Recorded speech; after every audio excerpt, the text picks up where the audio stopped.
justice, and the American Big Sil's way. That's what this bad puppy is about. Absolutely. America spoke last night. That's the really cool thing about our country last night, watching that. Hey, by the way, this is not going to be a political open. This is not going to be a political show, except for this. Hey, man, that shows you our country is healthy last night. Wasn't just the fact that Trump won the election and won the White House last night. This came down to down ballot. This was an indictment on the last 4 years of what people were doing in the White House and in this country. By the way, I don't really give a shit about Joe Biden. I don't give a shit about anybody else. Make my country great. Just make my country great. And what I don't like is today you have a portion of the people who didn't vote for Trump last night attacking Americans because they wanted a different direction for our country. There's another election in 4 years. Make a difference. If anything proved me that we're healthy as the United States was last night, the American people voted. The American people voted last night. Now, I'll tell you what's cool about our show. You get to get away from that. And I want to tell you something that's important to me. And this is why sports is so great. You know what that is? We can be Democrats, Republicans here, independents, not care for the guy who won last night. Or maybe you supported him. And we can talk sports. Because we have one thing in common. We love sports. Sports is the greatest equalizer to get away from what you saw last night and kind of bring us together just for a small 4 hours here. By the way, our show is powered by BetUS. Thank you so much. Please hit the like button. First 15 minutes is the most important part of our program when it comes to those likes. All super chats go to the top. You see Prince here? Talk sports? Why, Prince? You don't sit at a bar talking sports and what's going on in the world? I don't just talk sports, dude. I talk like we're at a bar. And I am at a bar. And that's why my show's at a bar. Is because that's kind of what we do. 99.9% of my show is sports. But when you got 85 million Americans last night, or over 100 million Americans voting, I think it's kind of a story. I mean, right? Big Sills. Haven't been this hyped since November 16. Okay? Thank you for the super chat. Historic day. I think it's a historic day because what you get is you get to see that America is healthy. Hey, man, again, there's going to be people pissed off that the guy won. I get it. I get it. But the cool thing is we get a chance to sit around here and debate sports. So please hit that like button. Whoever your candidate was last night, kind of put that to the side here. Hit the like button. We got a week 10 of the NFL right around the corner. Week 11 of college football. You got Cowboy and Eagle week. Some of you are going to go like this. Yeah, it's Cooper Rush. I know. Just like the Jags. Hey, get this. You know what's great about Eagle fan? We're going to win by 50, and we're going to put a 50 burger on the Cowboys. I thought you were going to put a 50 burger on the Jags. I thought you were going to mow the Jaguars over. What happened? Had a tight one versus a 2-7 Jacksonville Jaguar team. Yeah, all right. We're going to talk a little bit about Howie Roseman. Those 2024 Dallas Cowboys. Vic, Nick, and Kellen have spoken in the last couple of days. A little bit of our takeaways from that. And also week 10 of the National Football League. By the way, I've got to congratulate you. You guys have officially run off, I think, Mark Holmes. Eagle fans, football fans, National Football Show fans, I think you ran off Mark Holmes. And I think you ran him into the abyss. You know why? Because he's now officially taking shots at Big Sills. You know when I have somebody, and do you know when I have somebody concerned about me or somebody who pretends to know me and then they kind of tell you they don't like me or whatever, not really knowing who I am? That's when I know I got you. And I got you in the palm of my hands. And our guys and Sue, we got you. We crushed you. Hey, Mark Holmes, the National Football Show crushed you. We took your yin-yang and your cannoli, and we crushed you. How you doing? We crushed you. Hey, he's got to take shots at me because I looked at the numbers of the Cowboys heading into this week. I think they're worse than the Jags. Please hit the like button. We broke you, Mark. Mark, we broke you. The National Football Show broke that bitch Mark Holmes' back. Oh, so wonderful. I will take a Donald Trump victory lap on that one. How you doing? Absolutely great. Mark Holmes is officially a pussy. He got annihilated. He got annihilated. We broke his back. Congratulations to you.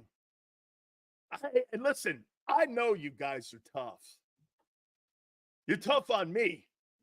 And if you can't take it and you're a snowflake, hey, is this what you guys did to Josh Innes?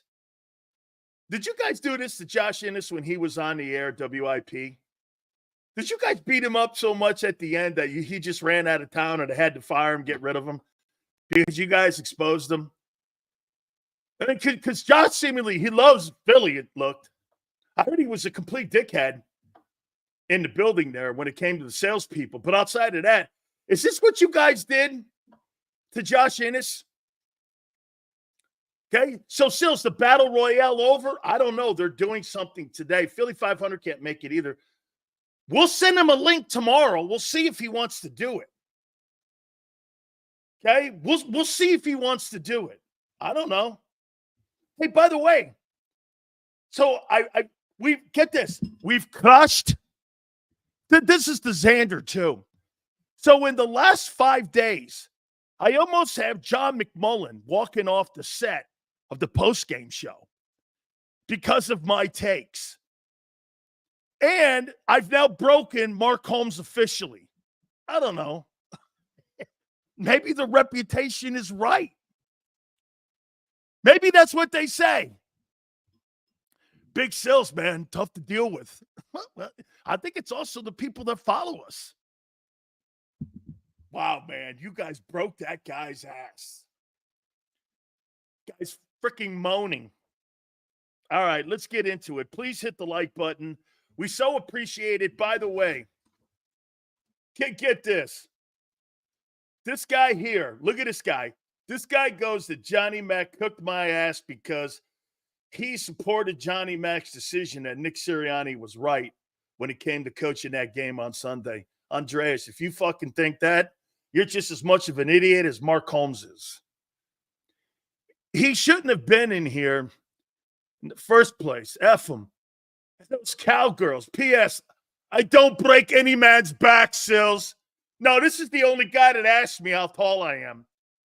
Hey, Sills, how tall are you? Shut up, Prince. It destroyed him. We're the killer of all. I don't know why I'm trying to sound like Arnold. I have no idea. Okay? Hey, I got, hey, Clairvoy. Now, come on, man. Let's try to keep the political victory laps down to a simmer. Because there's going to be people in here upset. Sills, you still on that? Yeah, because that's an indictment on you. Sills, how much do you weigh and how tall are you? Shut up. What do you want to date? What do you want to know? How big my ass is? Well, I have to have exercise jeans, Prince, for my big tushy. Hey, Prince, I look really good in Bruno Mali's. Sorry, OJ. Okay? And my ass is kind of big, just in case you tell. And I am almost 6'2". How you doing? How's that for you, honey? Right?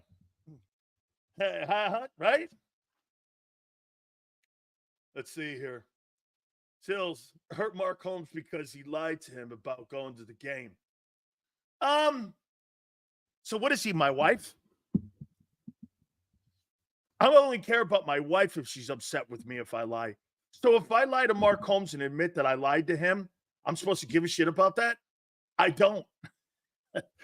I can't believe Sileo lied to me. What are we, girlfriend and boyfriend? I mean, this guy's acting like I'm his boyfriend. I mean, we're barely friends. And he wants to take me out on a date or something to go get a shake. Sileo lied to me. He said he was going to go to the Cowboy game. Hey, fuck that guy. I got another dude that I'm going to hang out with. I got another guy I'm going to hang out with that night. Is that okay with you, sweetie? I'm going to hang out with Prince. Hey, you hang out with Prince. See, you could say that shit, Sue, when you're married 34 years. Everyone knows I'm dead anyway. Hit the like button, please. Super chats go to the top. By the way, always remember something. Big Sills has a golden rule. I never hang out with dudes at a bar. And I never get a haircut with a dude. You know the Kuyan scrapage in the barber's chair? Not happening. Dudes don't cut Big Sills' hair. Not happening. I got to keep my arms in like that when I get a haircut. Like that, because in case you get scrapage. So guys are always like wanting to cut. And I'm like, no, it's not good for me. That's why only chicks cut my hair. Can't have it any other way. I can't have Kuyan scraping. So I got my arms in like this, and kind of like the chairs aren't usually set up for me like good. So, I'm always like this. I got to have a chick cut my hair. Because guys always want to scrape their nuts on you. And I'm like, that can't work for me, man. That's not good. I feel uncomfortable and I don't care about my hair. It's a bad scene. I've had it happen too many times, so I stopped doing that like around 25 years ago. It's no good. I see why that happened to you in New Orleans now. You gotta let that go, my guy. That's some Diddy shit, Sills. Oh, okay, Prince. I'm not the one asking you, what do you look like in a suit? Hey, Sills, how tall are you? You got a big ass? Yeah. Oh, man. Super chats all go to the top, please. Appreciate it, by the way. All right. Let's get into a recap of Howie. Howie didn't make a move at the trading deadline. Do you believe that the Philadelphia Eagles have a Super Bowl roster right now?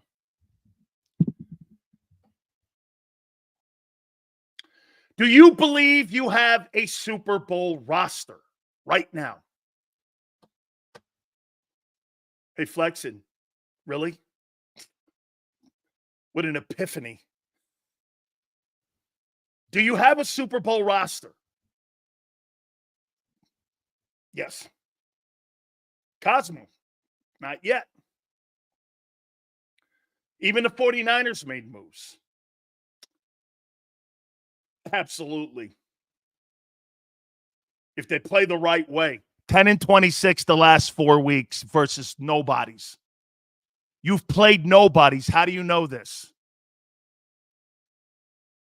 How do you know this? You haven't played anybody. How do you know this? How in the world do you know if you have a Super Bowl roster? Playing against inferior talent? How do you know this? Here's the difference between Kansas City and you. They win them. You don't. Dude, stop comparing yourself to Mahomes in Kansas City. Because the one thing that team and organization does, they run through the tape. They don't run to the tape. The Eagles run to the tape and fail. That organization runs through the tape. Okay?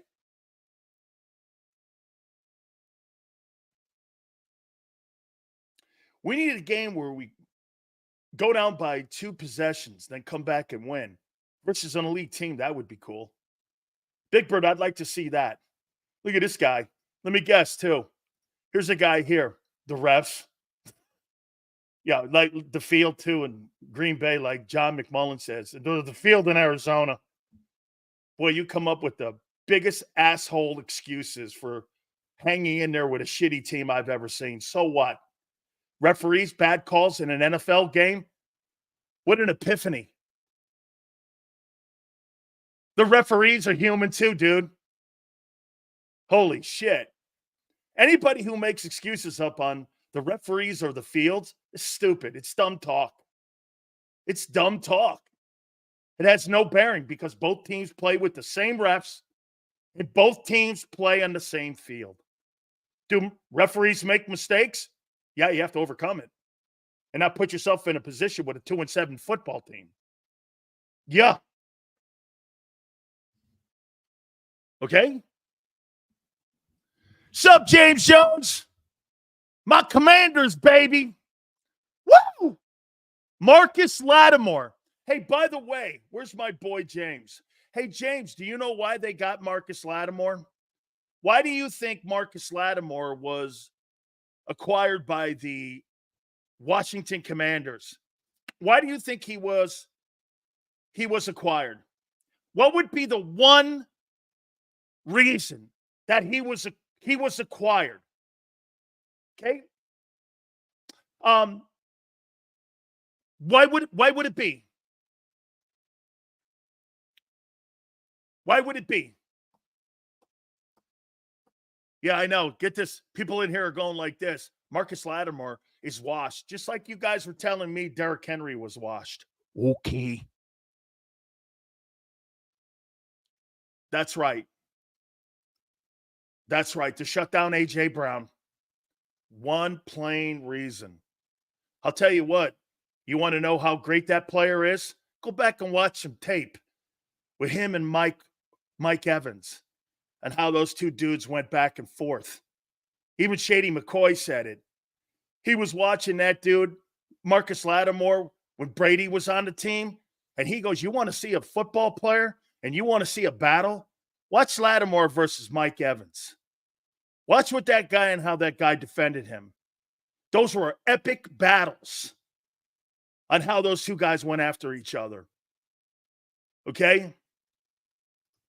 They were absolutely. Dude, he's a great player. Marshawn Lattimore is a freaking great football player. How you doing, Commanders? Big Sills is prognosticating. How you doing? Oh, look at Xander here, man. Holy shit, I didn't know I was in English class. Okay. Oh, good. So how many people believe here that you have a Super Bowl roster? Does Big Sills believe that the Eagles have a Super Bowl roster? No, I do not. Not yet. You haven't been in a game where that's been tested yet, where you have been tested by anybody great. I'll give you Burrow. You did a nice job on Burrow. And I thought you did a decent job on Jordan Love. Okay? Both those players, but quite frankly, Cousins ate your ass, and so did Baker Mayfield. Kicked the shit out of you. So, I mean, there were quarterbacks that owned ownership, pink slip. I mean, Baker Mayfield was sensational against the Eagles. And by the way, he doesn't play on the other side of the ball. Okay? That guy was going against your so-called no-holes defense. Bucks and Atlanta have wins on you. Okay? Sean says, yeah, Lattimore's so great that he's going to be available for every Washington Starship Trooper football game. Okay, Sean. How you doing? No holes defense. It's third in the NFL right now versus horse shit teams. Congratulations to you. They're fraudulent. Hey, man, honest to God. Hey, let me do this. Let me take a look actually. And let's put this thing out here. Let me see something here.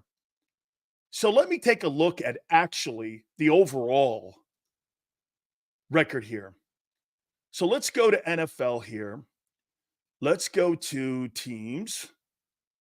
And they're the Eagles. So let's take a look at this great no-holes defense and the competition that they've played. I believe Green Bay's 5-3, if I'm not mistaken. Atlanta's 5-3.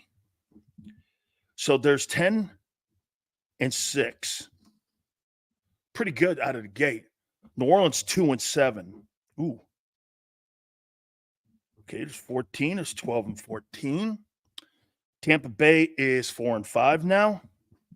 19. That's 16-19. And you lost to a team under 500. Holy shit. That team right there is 2-8. Okay, it's 21. Wait, 7. 27. 18. Giants are 2-9. 34. 20. Let's do another one here. Cincinnati, 4-5. 39. That helps out a little bit. 24-39. And Jacksonville's now 2 and okay. So your no-holes defense has played against teams with a combined record of 26-46. Woo! What a barometer! What a barometer! 26-46. That's your schedule. And you're telling me you're a Super Bowl team and you're playing tight games versus who? You're playing tight games versus Atlanta. New Orleans, 15-12. That's a 2-7 football team. Cleveland, 20-16. That's a 2-7 team. The Giants, you killed them. And then the Jags, 28-23, 2-7. Woo! Holy shit. Your defense is killing it. You know what you are? Your defense is the Kirk Cousins of NFL defenses. You're stockpiling shit. You're stockpiling great stats versus shitty teams. How do you know how good you are? You're sitting here telling me you're great and you've played nobody. And you're compiling statistics versus bad football teams. Facts. This is not an opinion. We can only play who's on our schedule. I know that. That's the point. You don't really know how good you are. That's why some years, some teams have great records, and you look at them, you play them, and they play against a lesser record team, and they kill them. Why? Well, because they've been more prepared to play, because they've been conditioned and ready to play because they played tougher schedule. To me, I'd rather have a football team that played a tougher schedule than a football team with a blown-up schedule versus shitty football teams, because I'll be battle-tested by November, December, and January when I need it the most, when I'm in those crucial games. You've been in crucial games versus shitty teams. Those are facts. Get this. Facts. You're combining. If you guys sit here and tell me that Kirk Cousins is the king of empty calorie stats, so are you. And so is your entire unit. So is your entire unit. What's the goalpost I'm moving? What's the goalpost? I'm telling you what you've done at the halfway mark. You've played against the teams that are 26-46. And one winning. How many winning teams have you actually played, let alone win? Atlanta's got a winning, and you lost that one. That was an L, but that's a winning team. Green Bay's a winning team. You've played 2 teams out of 8 that are winners, and you've beat one that has a winning record, Green Bay, in the opener. How do you know how good you are? well, we've been trending in the right direction. Yeah, versus dog shit teams. Okay. Congratulations for beating up bad teams. That's how I see it. Get this. That's the fucking point, senor. The Bucs were not who we thought they are after injuries in the war of attrition, the same as New Orleans. You don't get credit for having a winning record earlier in the year. That's like you're talking to me about college football. How many teams in college football start out in the top 25 and not end up in the top 20? Why?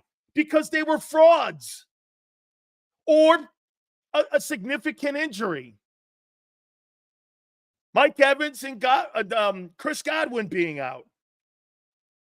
Come on, man. I do think the Bucs are a decent team. Here's who I think the Eagles have played that are good.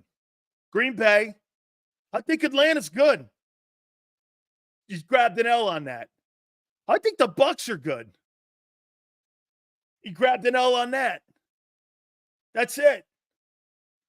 You played 3 teams, and every one of them, 34-29. You lose by a point to Atlanta, and you got annihilated by the Bucs. Those are the games that you figure out whether you're a Super Bowl contender or not, versus teams that potentially can be playoff teams. These other teams are garbage. I'm not going to tell you how good you are. Here are the teams that you've played that are going to tell you how good you are. Green Bay, Atlanta, maybe the Bucs. Maybe the Bucs. Okay? Who fucking says that they're a Super Bowl contender? I'm not saying the Commanders are a Super Bowl contender. I think at the 8-game mark, halfway in the season, they got a better record than you. They're in first place in the East. Hey, Sills, they got a Hail Mary in there. No shit. Who said the Commanders are going to New Orleans? I never did. Right? Get this. Let's take a look at something here. Let me tell you a little. Here, I'll tell you how I'm basically telling you how I look at teams. So let's take a look at the Baltimore Ravens. Let's go to the Ravens right now because they got a shitty loss on there too, like you do. So let's go to the Ravens. Here they are, right here. Ravens. Okay. They got an L by 7 points to Kansas City. That's a competitive football game. They grabbed an L against them. Losing to the Raiders is terrible. Crushing a healthy Cowboy team at the time, actually not crushing them. 28-25, Dallas now with the injuries. That's not a win that I'm going to gauge the Ravens on. That's a shitty win. Crushing Buffalo, that's a fucking great win. Close one to Cincinnati. Is there commonality versus the Ravens and the way that the Eagles beat up the Bengals? Yeah. You had a better game against Cincinnati. That's on your side of the ledger. They beat Washington, okay? They're in first place in the East. And they beat them by 7. That's a good win. They beat Tampa, who beat the doorknobs off you by 10. The loss to Cleveland. Their 2 shitty losses are by far Cleveland and Las Vegas. And then they turn around and they beat a potential team, the Denver Broncos, who are right now fighting for a playoff job. Okay? But taking a look at the quarterbacks, you're playing Dak, Josh Allen, Joe Burrow, Jaden Daniels, Baker Mayfield. Then you got Watson. I think that was Watson in there. And then you got this kid, Bo Nix. But you got a better bunch of quarterbacks that you've played. So do I look at the Baltimore Ravens having played tougher competition and better quarterbacks? I do.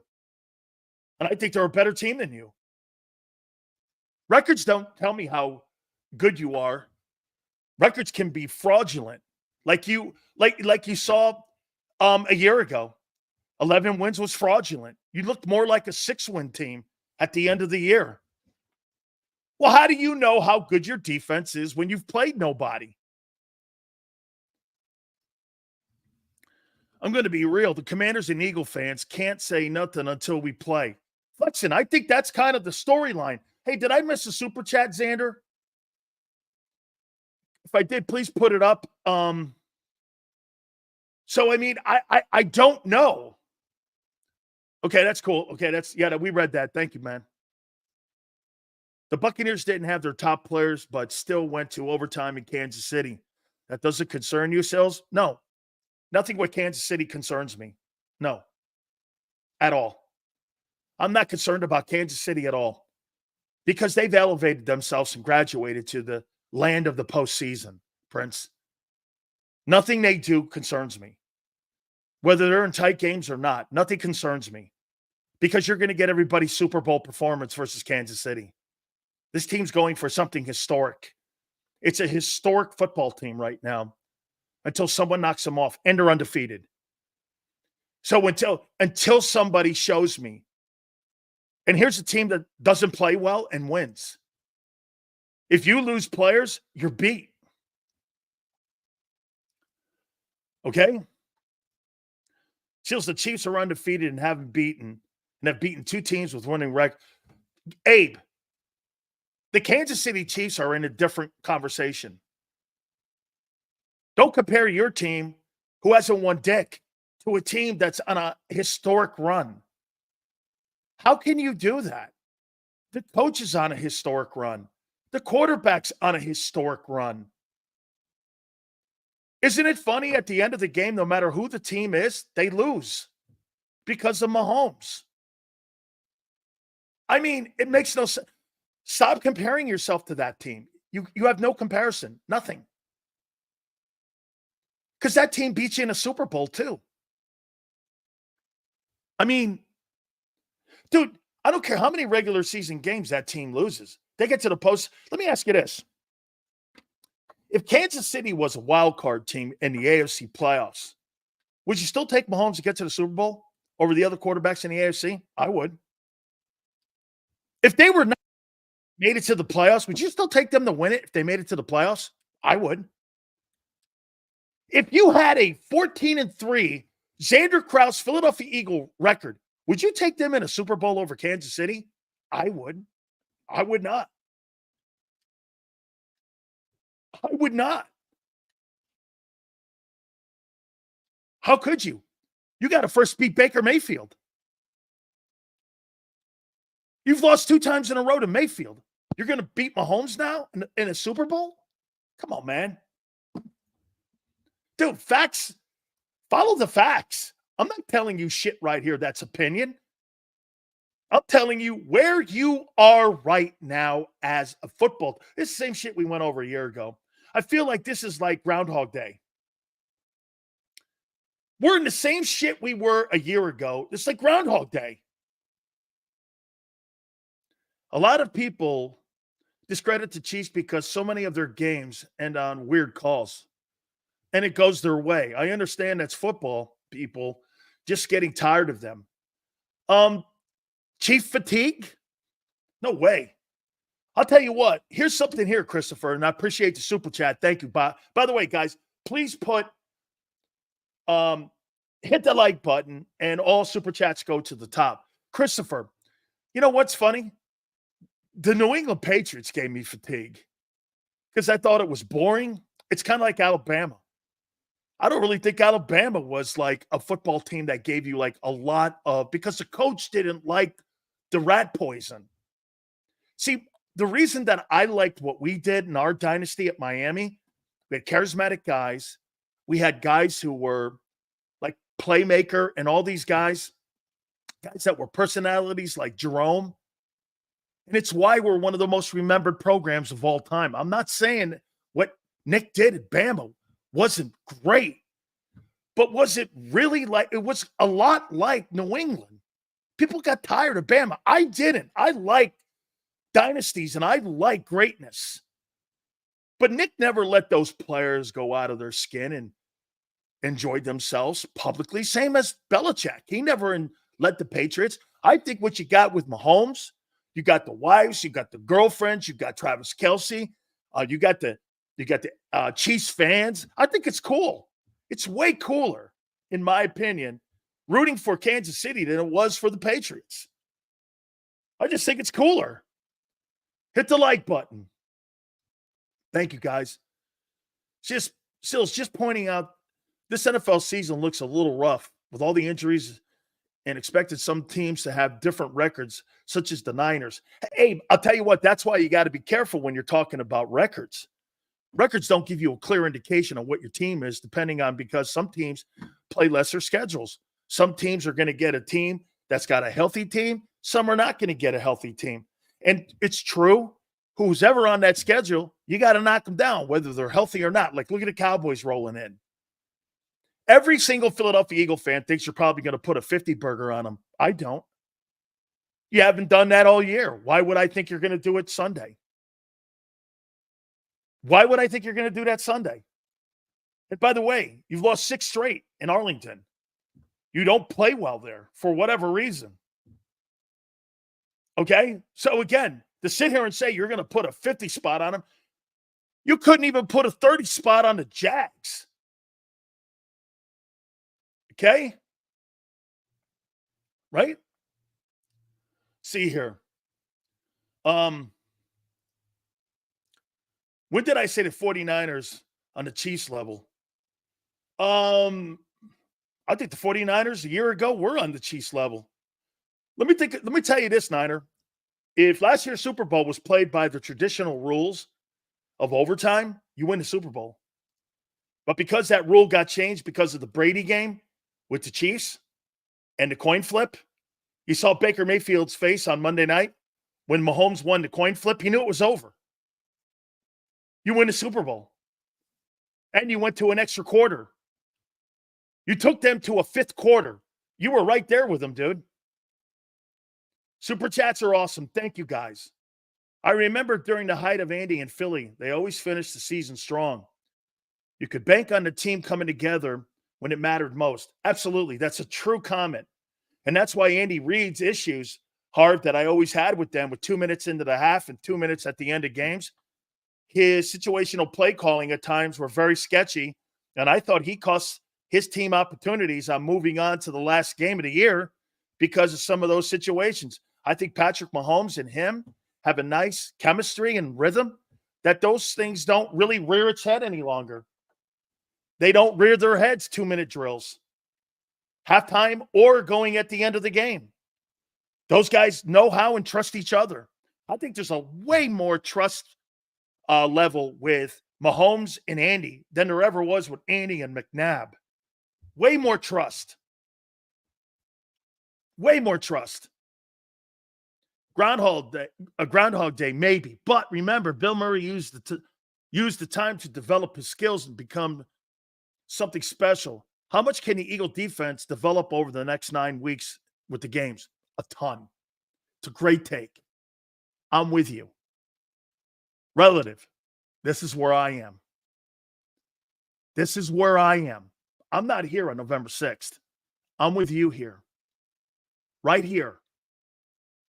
You see, 70% of the Eagle fans, just like the organization, try to jump levels on developing of a quarterback or a team. Just like when the Eagles thought that they knew what they were doing by having Jalen Hurts throw the ball more. They decided in the bye that they weren't going to run it as much. Excuse me, they weren't going to throw it as much, and they were going to run it more. Factor. No question. A complete factor. It's made them better. And what else has that done? What do you think running the ball has done to the Eagles?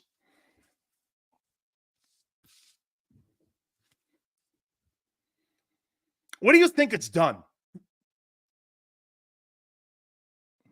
What do you think it's done to help the Eagles, them running the ball more?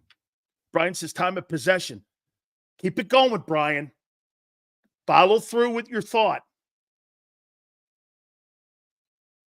Follow through with your thought. Why does time of possession help? Balances their offense. It's a great take. Absolutely. Okay? That's true too. That's not a bad one. Momentum building. Look at this. That's it. Bang. Bang, bang, bang, bang. There you go. Spin bad. And then right here, Harv. Running the ball improves time of possession, allows the defense to stay rested and fresh.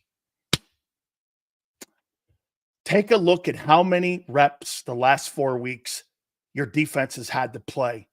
50, 52, 51. Average is 66. You're cutting plays and reps down so significantly because you're winning the time of possession. It keeps your defense rotation fresh. It keeps your 2 tackles in the middle, which are playing the run better, fresh. It keeps your secondary fresh. It keeps everything growing in the right direction because the offense. Hey, let me show you this. What was the one thing that Chip Kelly, besides his asshole bedside manner, what was the one thing that was absolutely criminal that Chip Kelly brought to the Eagles and how he ran a game and his game plan? What was the one thing that he cost that football team that made it impossible to sustain it and made it impossible to win at a consistent basis? What was the one thing? Smoothies. People say how good the Eagle roster is, but last few weeks, Chiefs got all pros on offensive line, DBs, tight end, DTs, and quarterback. Nobody brings it up, though.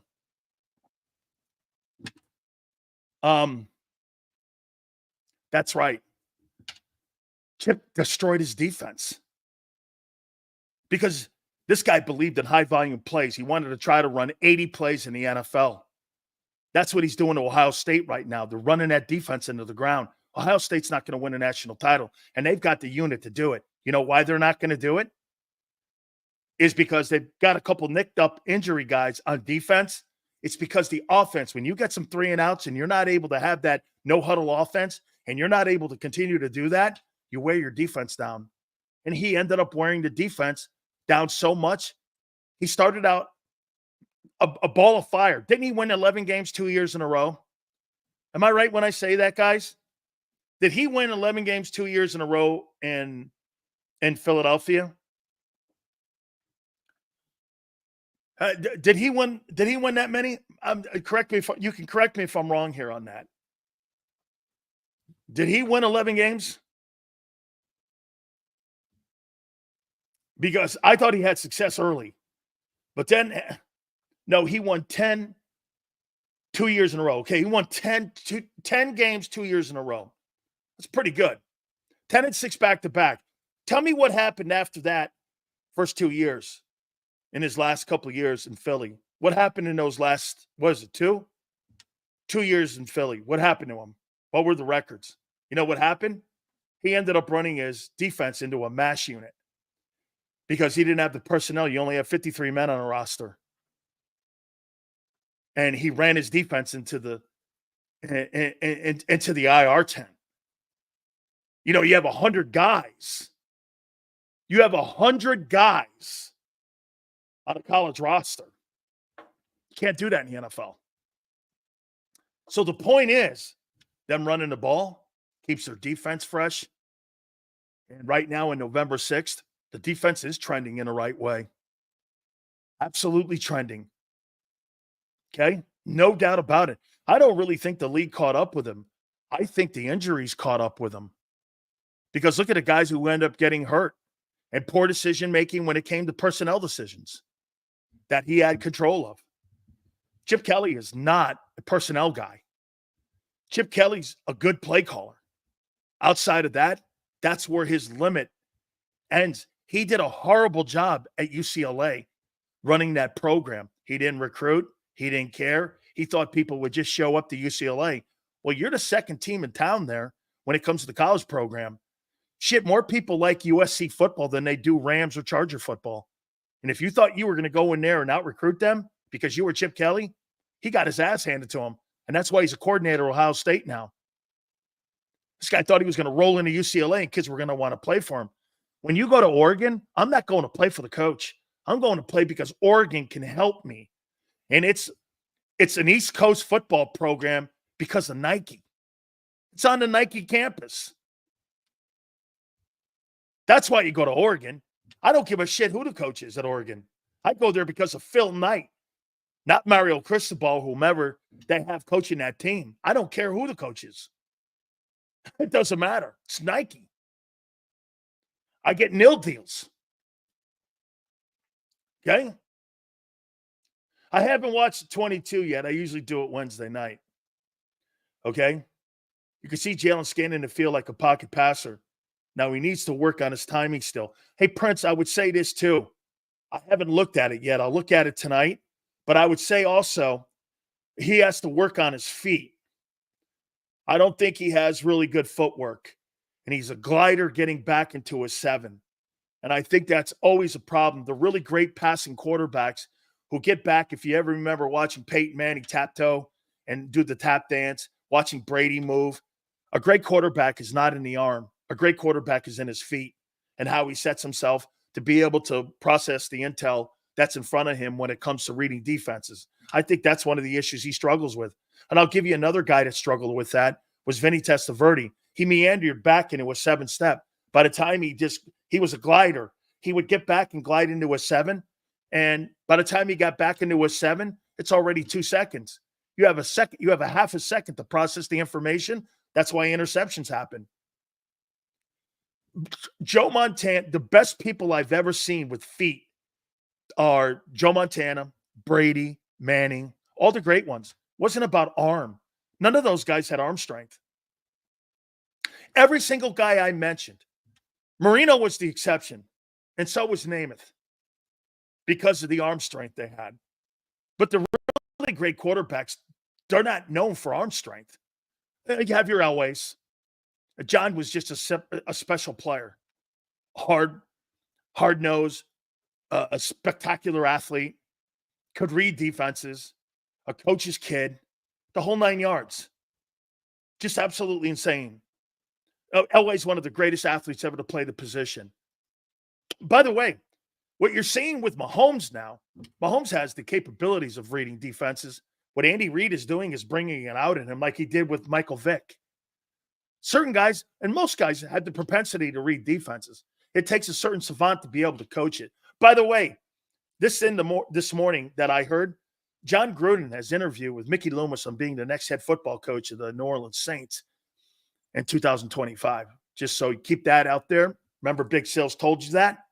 Remember, just keep that filed away that John Gruden most likely will be the head football coach of the New Orleans Saints. So make sure you keep that out there, okay? And John Gruden also is a feet guy. He's a Mike Holmgren type of guy. Always working on Favre's feet back in the day. Same thing when you're talking about Kurt Warner. Okay? I said this in the beginning. If Jalen can learn to read defenses and go through his progressions, he would be unstoppable. I'll tell you this too, Andreas. If Jalen Hurts can just tick it up and be decent at reading defenses, he would be unstoppable. If they run him. Yes. He doesn't have to be superstarish. But when he runs the ball, his passing lanes are open. And I'll make this point to you. He's one of the more accurate guys I've ever seen as a dual threat running quarterback. Now, again, he's not a pocket passer and he'll never be. But that's not what the conversation is. You're now getting him back to who he is. He's starting to look like Jalen Hurts again to me.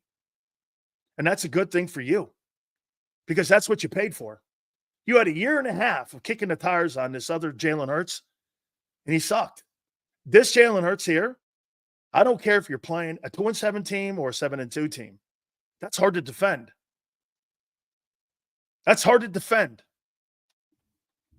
Okay? That's a hard to defend guy when you have that. Please hit the like button, guys. I'm not, dude. The Niners have been a train wreck this year when it comes to their injuries. Give me a break, dude. Jesus, criminy. And by the way, beat the Niners, especially if Gruden is coaching next season. I think the Saints will be absolutely great, and they want to team him up with Derek Carr again. He had great success with Derek Carr when he was in Las Vegas. They went to a playoff, and he was developing Derek Carr, and John likes him.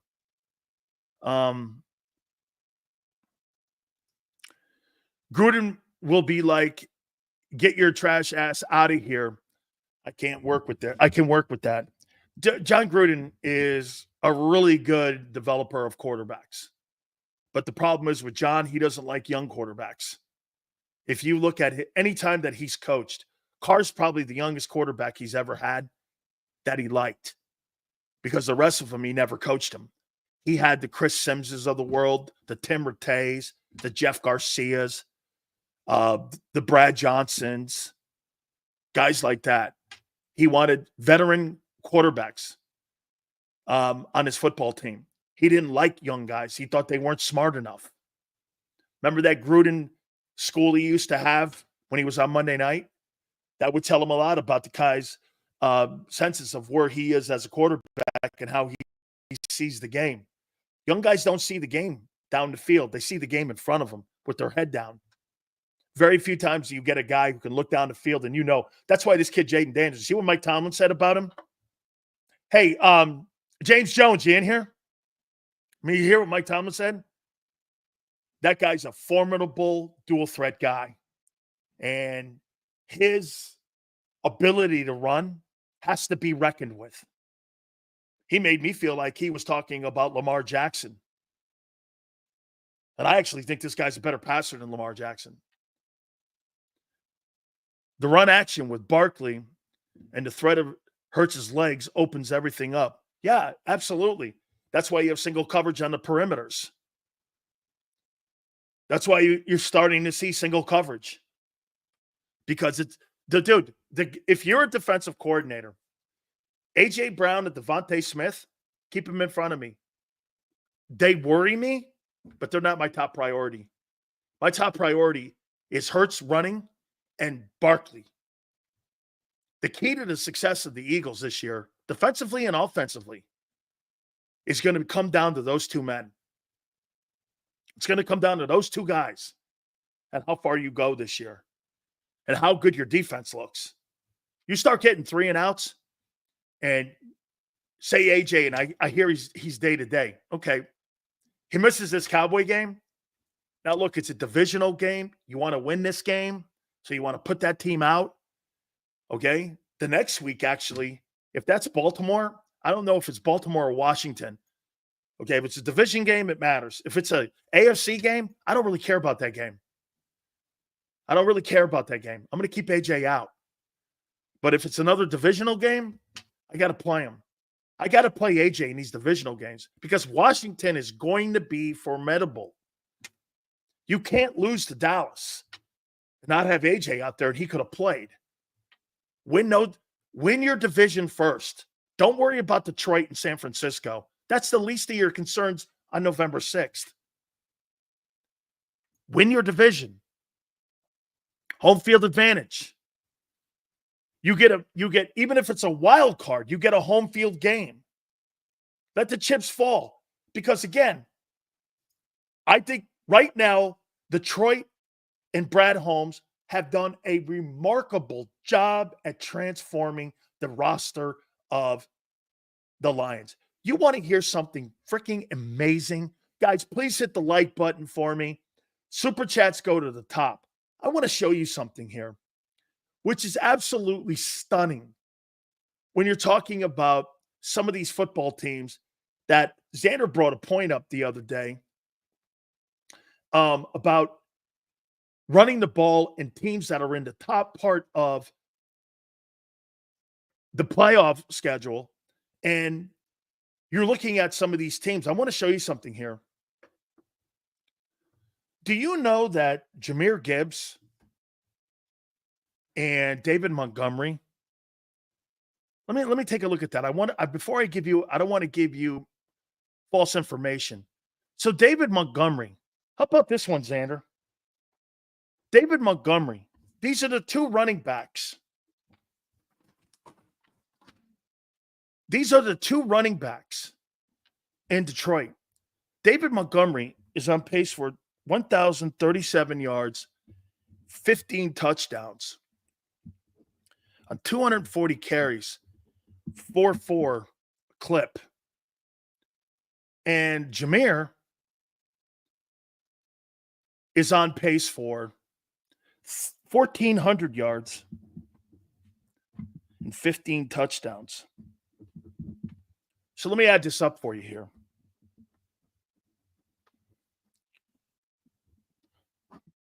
Those two running backs are on pace for 2,500 rushing yards combined and 30 touchdowns. Okay? They're on pace for 2,500 yards.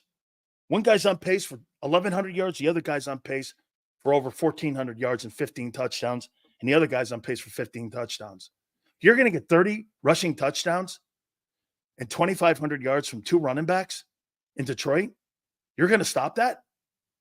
And you got Jared Goff right now, who is on pace.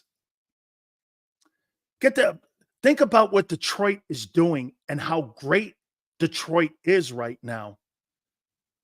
So he's on pace. And the reason why his passing numbers are down is because of the running game. He's on pace for 39-10 with 30 touchdowns, 9 picks. So what you're going to get with those three men in the backfield, you're getting 5,500 yards of total offense. And you're getting 90 touchdowns. Where do you have that? You have it at the perimeter. They don't have it at the perimeter like that. That's what's making Detroit a formidable team. And their issues are on defense. Let's take a look at where they are offensively when it comes to wide receivers. You know, you guys think you have this high-powered offense. Okay, well, St. Brown right now is on pace for 986 and 4 touchdowns. And the other guy, Williamson, who I thought this was going to be more like Devontae, who has been in and out of the lineup, is right now on pace for about 767 and 6 touchdowns. The Lions are more of a physical team than you. And by the way, their O-line is just as good as yours, if not better. Okay? They've got the number 1 rated offensive line according to PFF. You've got the 4th or 3rd, I think it is. Okay? Get this. Akbar says Detroit doesn't want to see us. Really? Well, you've never taken on a team like this with this much offensive firepower and the fact that they're dominant at the point of attack. Get this. They're not better, Sills. They're having a better season than you, especially running the ball. You got 2 guys on pace for 1,500 yards, or one guy 1,100, the other guy 1,400 yards, 30 touchdowns. They run the ball better than you, and there's 2 of them. What are you talking about? What are you talking about? The right tackle is better. Get this, the left tackle, Penei Sewell, is regarded as the best offensive tackle to Trent Williams in the league. Get this. Chips and Bird says they're peaking early. Like I said, do I think that Detroit right now, Detroit, by the way, was my team at the beginning of the year to win the Super Bowl. I picked them to win the Super Bowl. It's fine if the passing game takes a back seat, correct? When you can run like the Lions, not only is it demoralizing for the opponent, it's also much lower risk in terms of turnovers, a tall task, no doubt. Hey, Nasty, isn't that the formula that the Eagles had in 22, low percentage turnovers, run the ball. That's why you're not seeing turnovers the last 4 weeks. It's because they're not throwing it as much like they did in 22. Take a look at the Lions. They have lower turnover opportunities now because they're not throwing the ball 40 times a game. They got 2 guys that are going to give you 2,500 yards rushing. I'm going to run that. And that head coach wants that and likes that. Okay? He likes that. Absolutely, man. Eagles and Lions have the same number of rushing TDs with less rushing yards. That's not what I'm saying. Who has less rushing yards? Here's the deal, though, dude. Eagle for life. They got 2 guys that are going to get $1,000 this year. And they're going to get 30 touchdowns.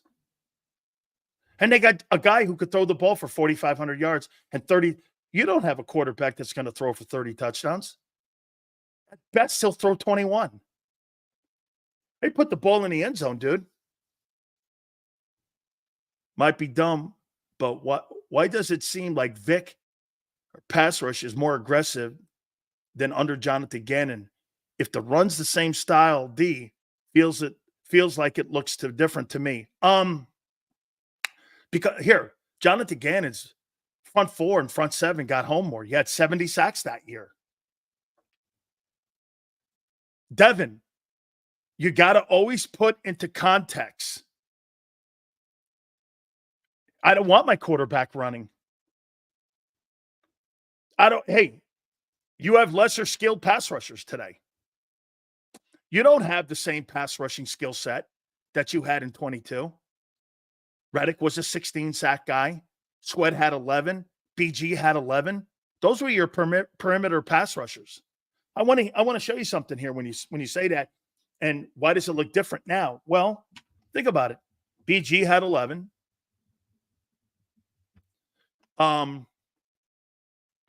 Reddick had 16. Sweat had 11. That's 38 sacks between 3 guys. You're nowhere near that. Josh Sweat has like 4, 3.5. BG has like 1. Smith has 3. These guys had 38 sacks that year. Just off the perimeter. You're not going to get anywhere near that because Huff has been a bust. You have no edge rushing presence whatsoever. Mitchell and DeJean allow you to be more aggressive on defense. The increase in speed allows you to cover better and play more press. You know what's funny? I made a comment to you guys on draft day. And Mitchell, how many guys are happy with Quinyon Mitchell?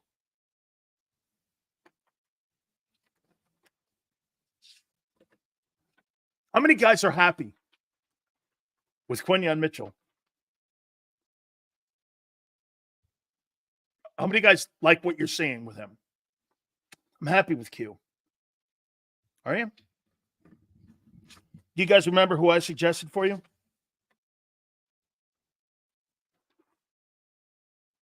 Do you guys remember? No. Q looks good.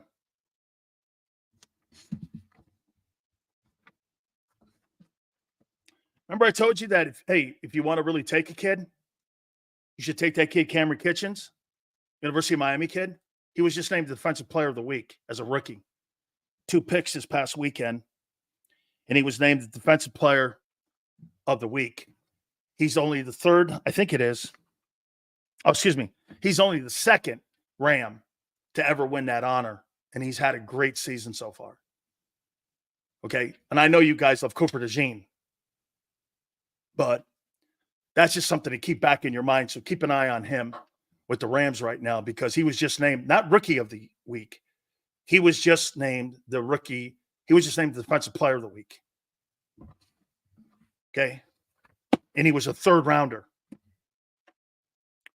That's drafting, and that's under drafting someone who's a first round pick. Okay. You said Arnold. I don't have a problem with Arnold. He's a 7-1 team right now. I don't have a problem with Arnold at all, Teron Arnold. Not one bit. I don't hold to that. We'll see who has better career. We'll see who's in a better situation. Okay? Honestly. One guy's 6-2, the other guy's 7-1. I don't know. Both start. Okay? We'll see who has a better career. We'll see. Who has a better career here?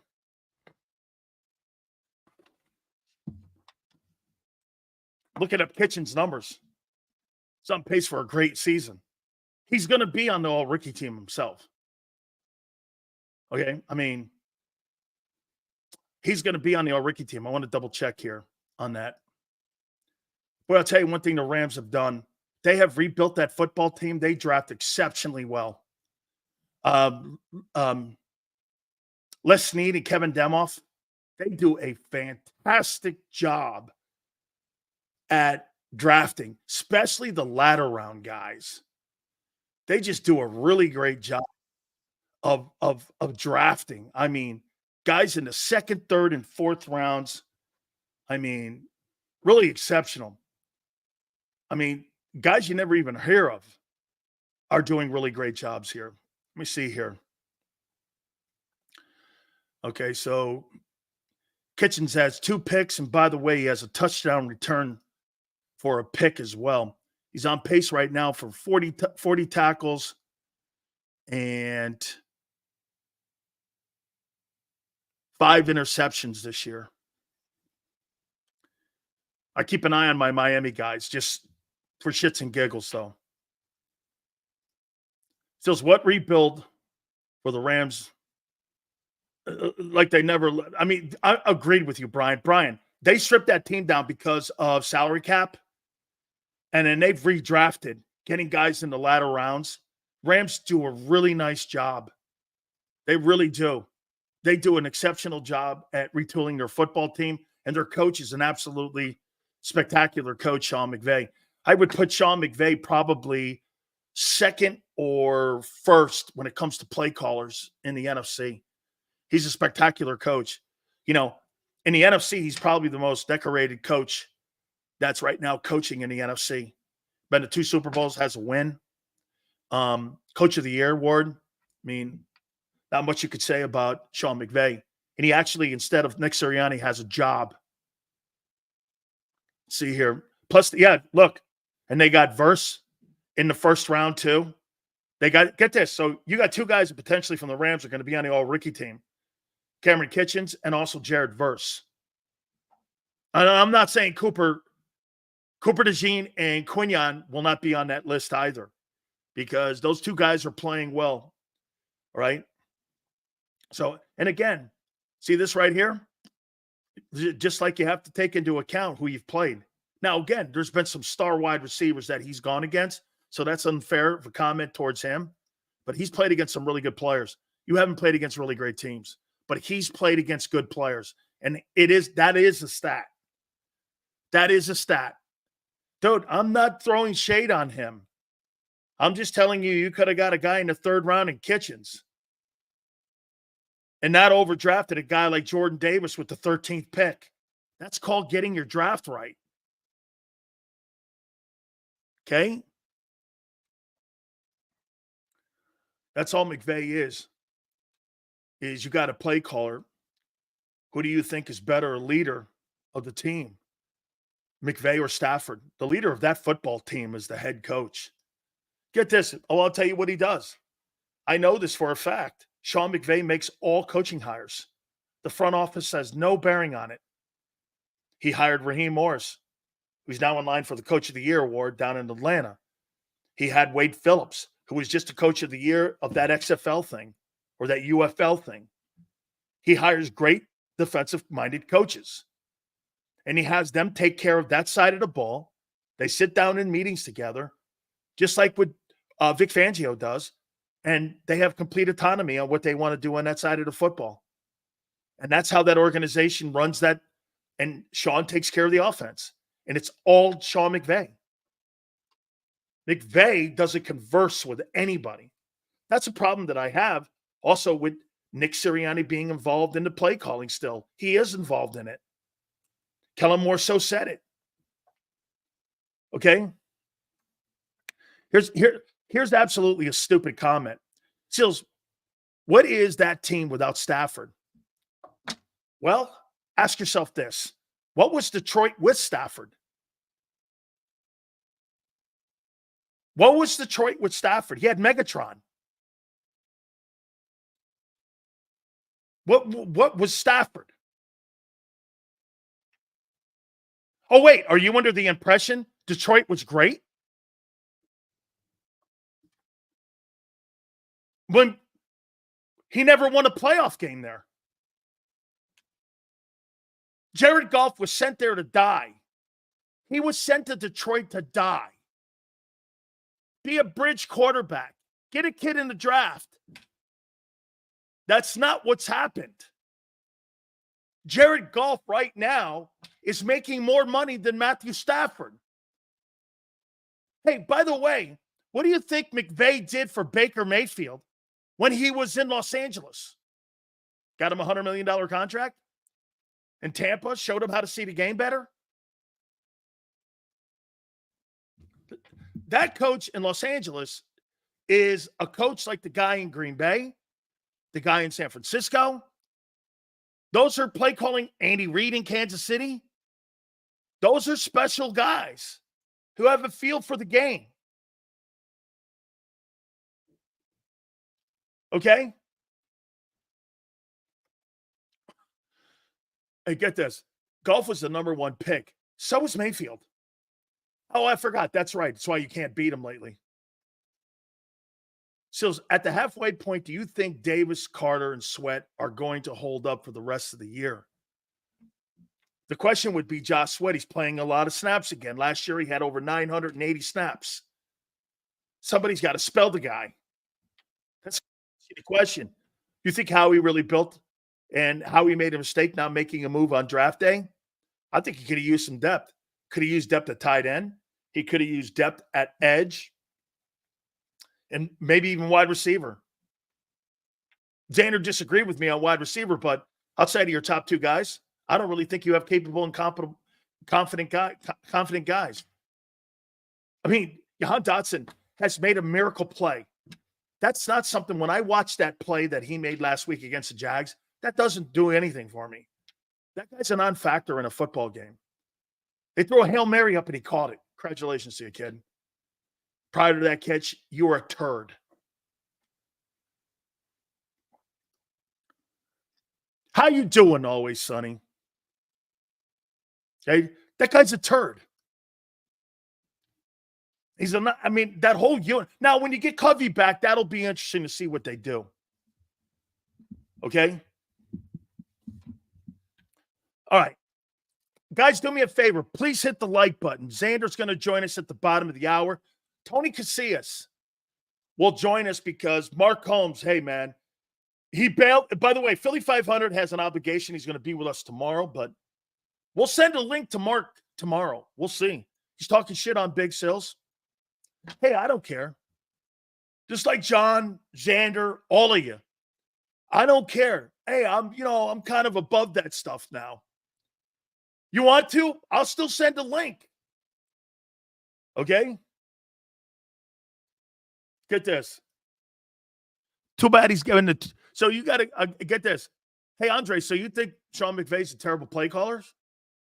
He's been to 2 Super Bowls and won 1.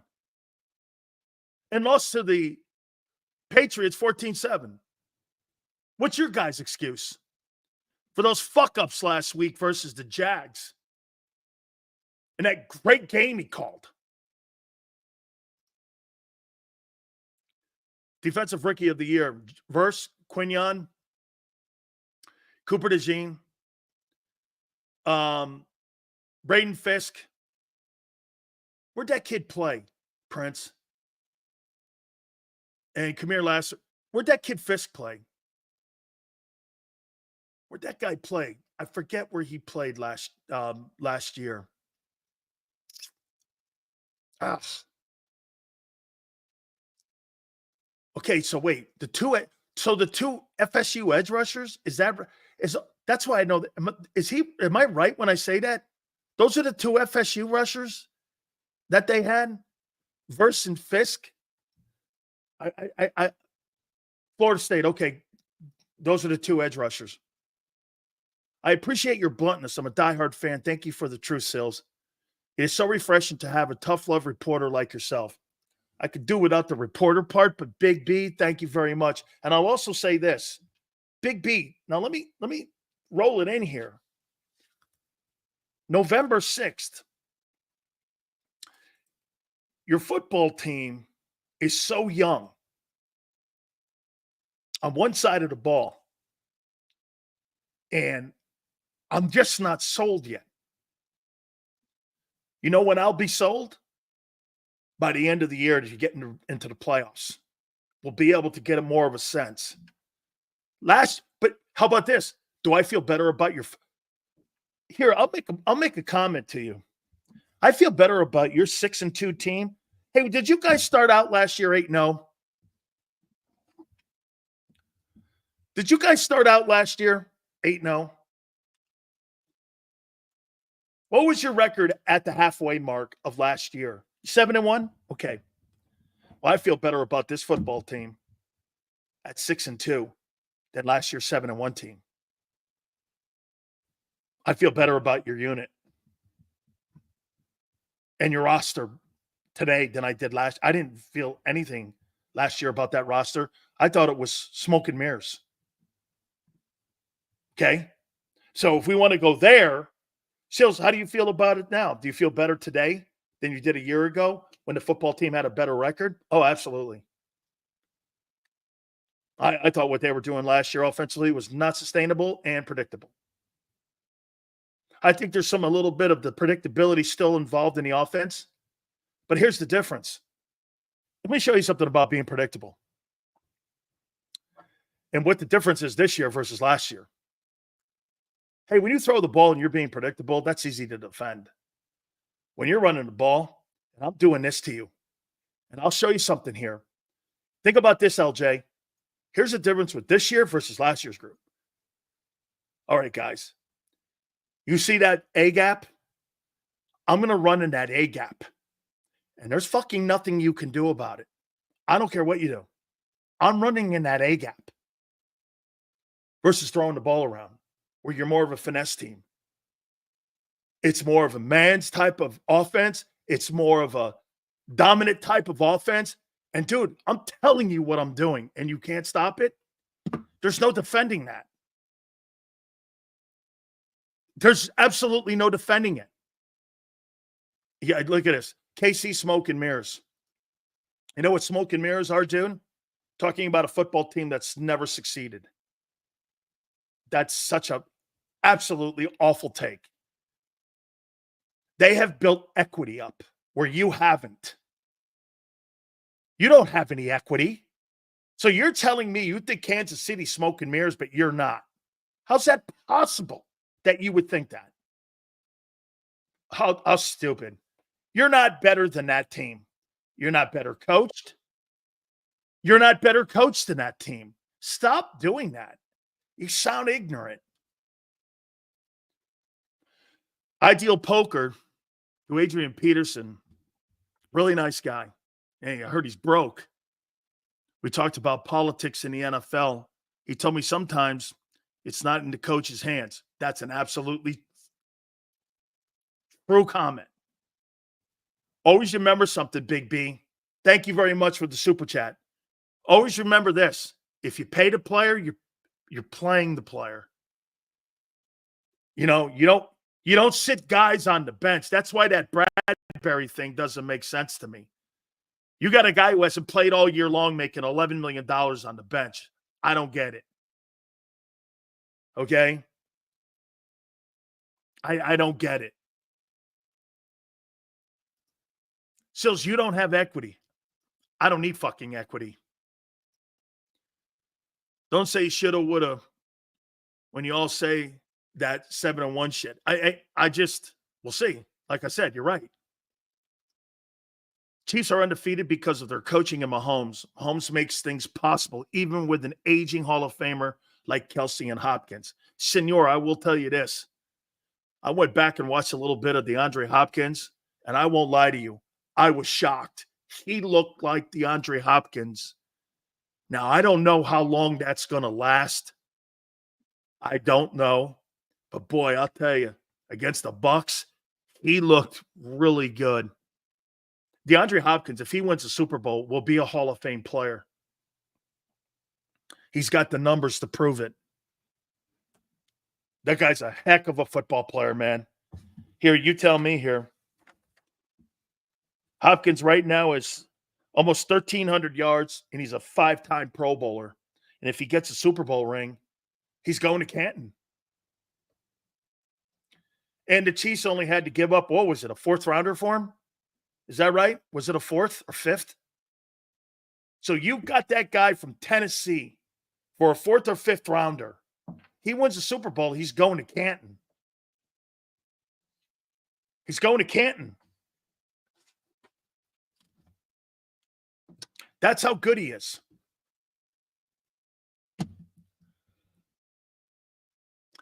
Seals ain't Hopkins' issues. Talent ain't Hopkins' issues. It was the quarterbacks and health. Played with shitty quarterbacks outside of Watson. Hasn't really played in 3 years now. Might have more juice in the table too, man. Or in the tank, I should say. He might. But he just absolutely looked great. Okay? Here's Prince. Prince, he's not an elite quarterback or a wide receiver any longer. The quarterback is making him and elevating him. Your guy doesn't elevate the guys. They elevate him. When you have a lesser talented older player and he goes to a superstar quarterback, he's going to elevate. Patrick Mahomes elevates every wideout on that team. Your quarterback doesn't. And when he's not on the field, the offense falls to shit. That's a fact. I mean, coaches should elevate players. Coaches put you in a position, and then to John McMullen's point, you execute good game plans. Dude, shitty game plans win ball games. Ask Nick Sirianni. Ask Sirianni. Hit the like button, guys. I appreciate you guys have been great. All right. How many points do you think you guys are going to put on the Dallas Cowboys?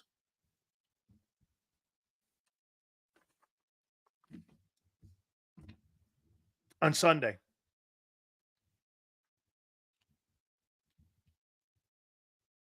How many points are you going to put on that team?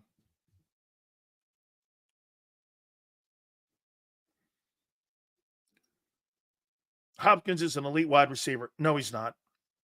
Let me guess. Mahomes is running routes for him and catching the football. Stop. Yeah, right. Okay, you're right. No, he's elite. Yeah, you're right.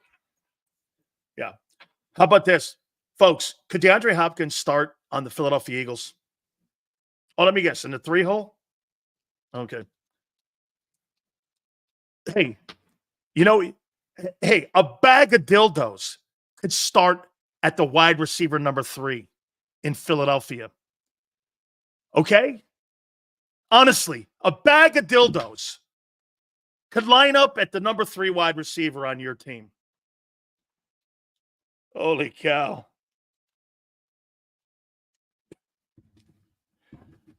I mean, yeah. Before I bring my boy Xander up here. Now, we'll do it with him. We'll do this with him. Tony Casillas is going to join us at 5:30. All-Pro Dallas Cowboy does a show for the Cowboys. It's Cowboy Eagle Week. Hit the like button. Holy cow. Hold on here. Let me do this. Let me clean off my glasses here.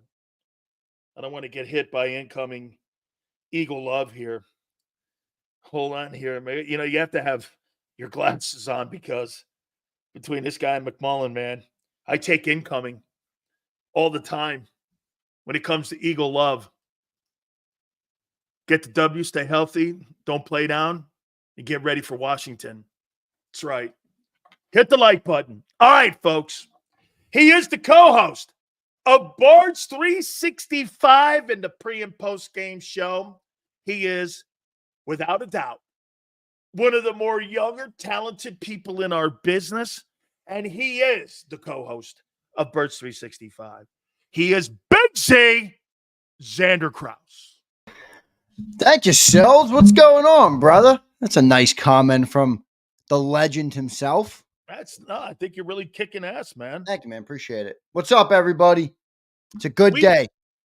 It is a good day. Hey, we will get to all your super chats. I promise you. All super chats will be read. I swear at the end of this thing, hit the like button. So 24 hours after, do you think the Eagles have done enough to win the NFC? And do you think they have enough to win the NFC? Were you disappointed or not disappointed that Howie didn't make a move? You know, I wasn't disappointed at all because we have a lot of young talent on this team. And, you know, I thought if an opportunity presented itself that would be a game changer for your team and the deal made sense, I thought it was a no-brainer. But I don't think any of those were out there. Now, maybe you could argue Zadarius Smith would have been the move for what they sent for him and the productivity he's had this year. But I really didn't want to get into a situation of feeling desperate and overpaying for a guy who's on the other side of his prime and is probably going to be a marginal addition at best. I was all in for a guy that you would probably have here for a few years and could be a piece to build around. Now, Myles Garrett and them were never available, Max Crosby, but those type of talent, I would send a big bag to get one of those guys, but I wasn't super interested. I'm not going to lie to you. I wasn't oohing and on at any of the older names that were out there, and I'm pretty good with where we are, man. I think this defense is getting better. And I don't think they were making a move on the offensive side of the ball. So I'm pretty good with where we are, man. I feel good about this defense. I think they're much ahead of schedule. And more importantly, if our offense plays up to the standard, I think we all believe. We said before the season we can win if they're 15th ranked. Right now, it looks like they're going to be better than that. So I feel pretty good. I'm not tripping on the trade deadline much. I get you're looking at the defense and where the rankings are. I'm looking at the defense and where I think they are as a unit when it comes to being a playoff contending type of defense. Do I think that's a playoff defensive football team right now? I'm not sure. I don't know. There's no sample size to show me where when you're playing against 26 and 46 and you haven't played against really anybody yet. Yeah, I mean, look. Now let me finish. Go ahead. Okay. That goes for a lot of teams. So for me to sit here on November 6th and say, well, they're trending in the right place. Okay, I think they are. I think it. How about this? I said it earlier. I think they're in a better place now this year than they were a year ago. And I feel better about your roster now than I did a year ago because of all the younger players. And because here's the most important thing, Xander. There's more unknown.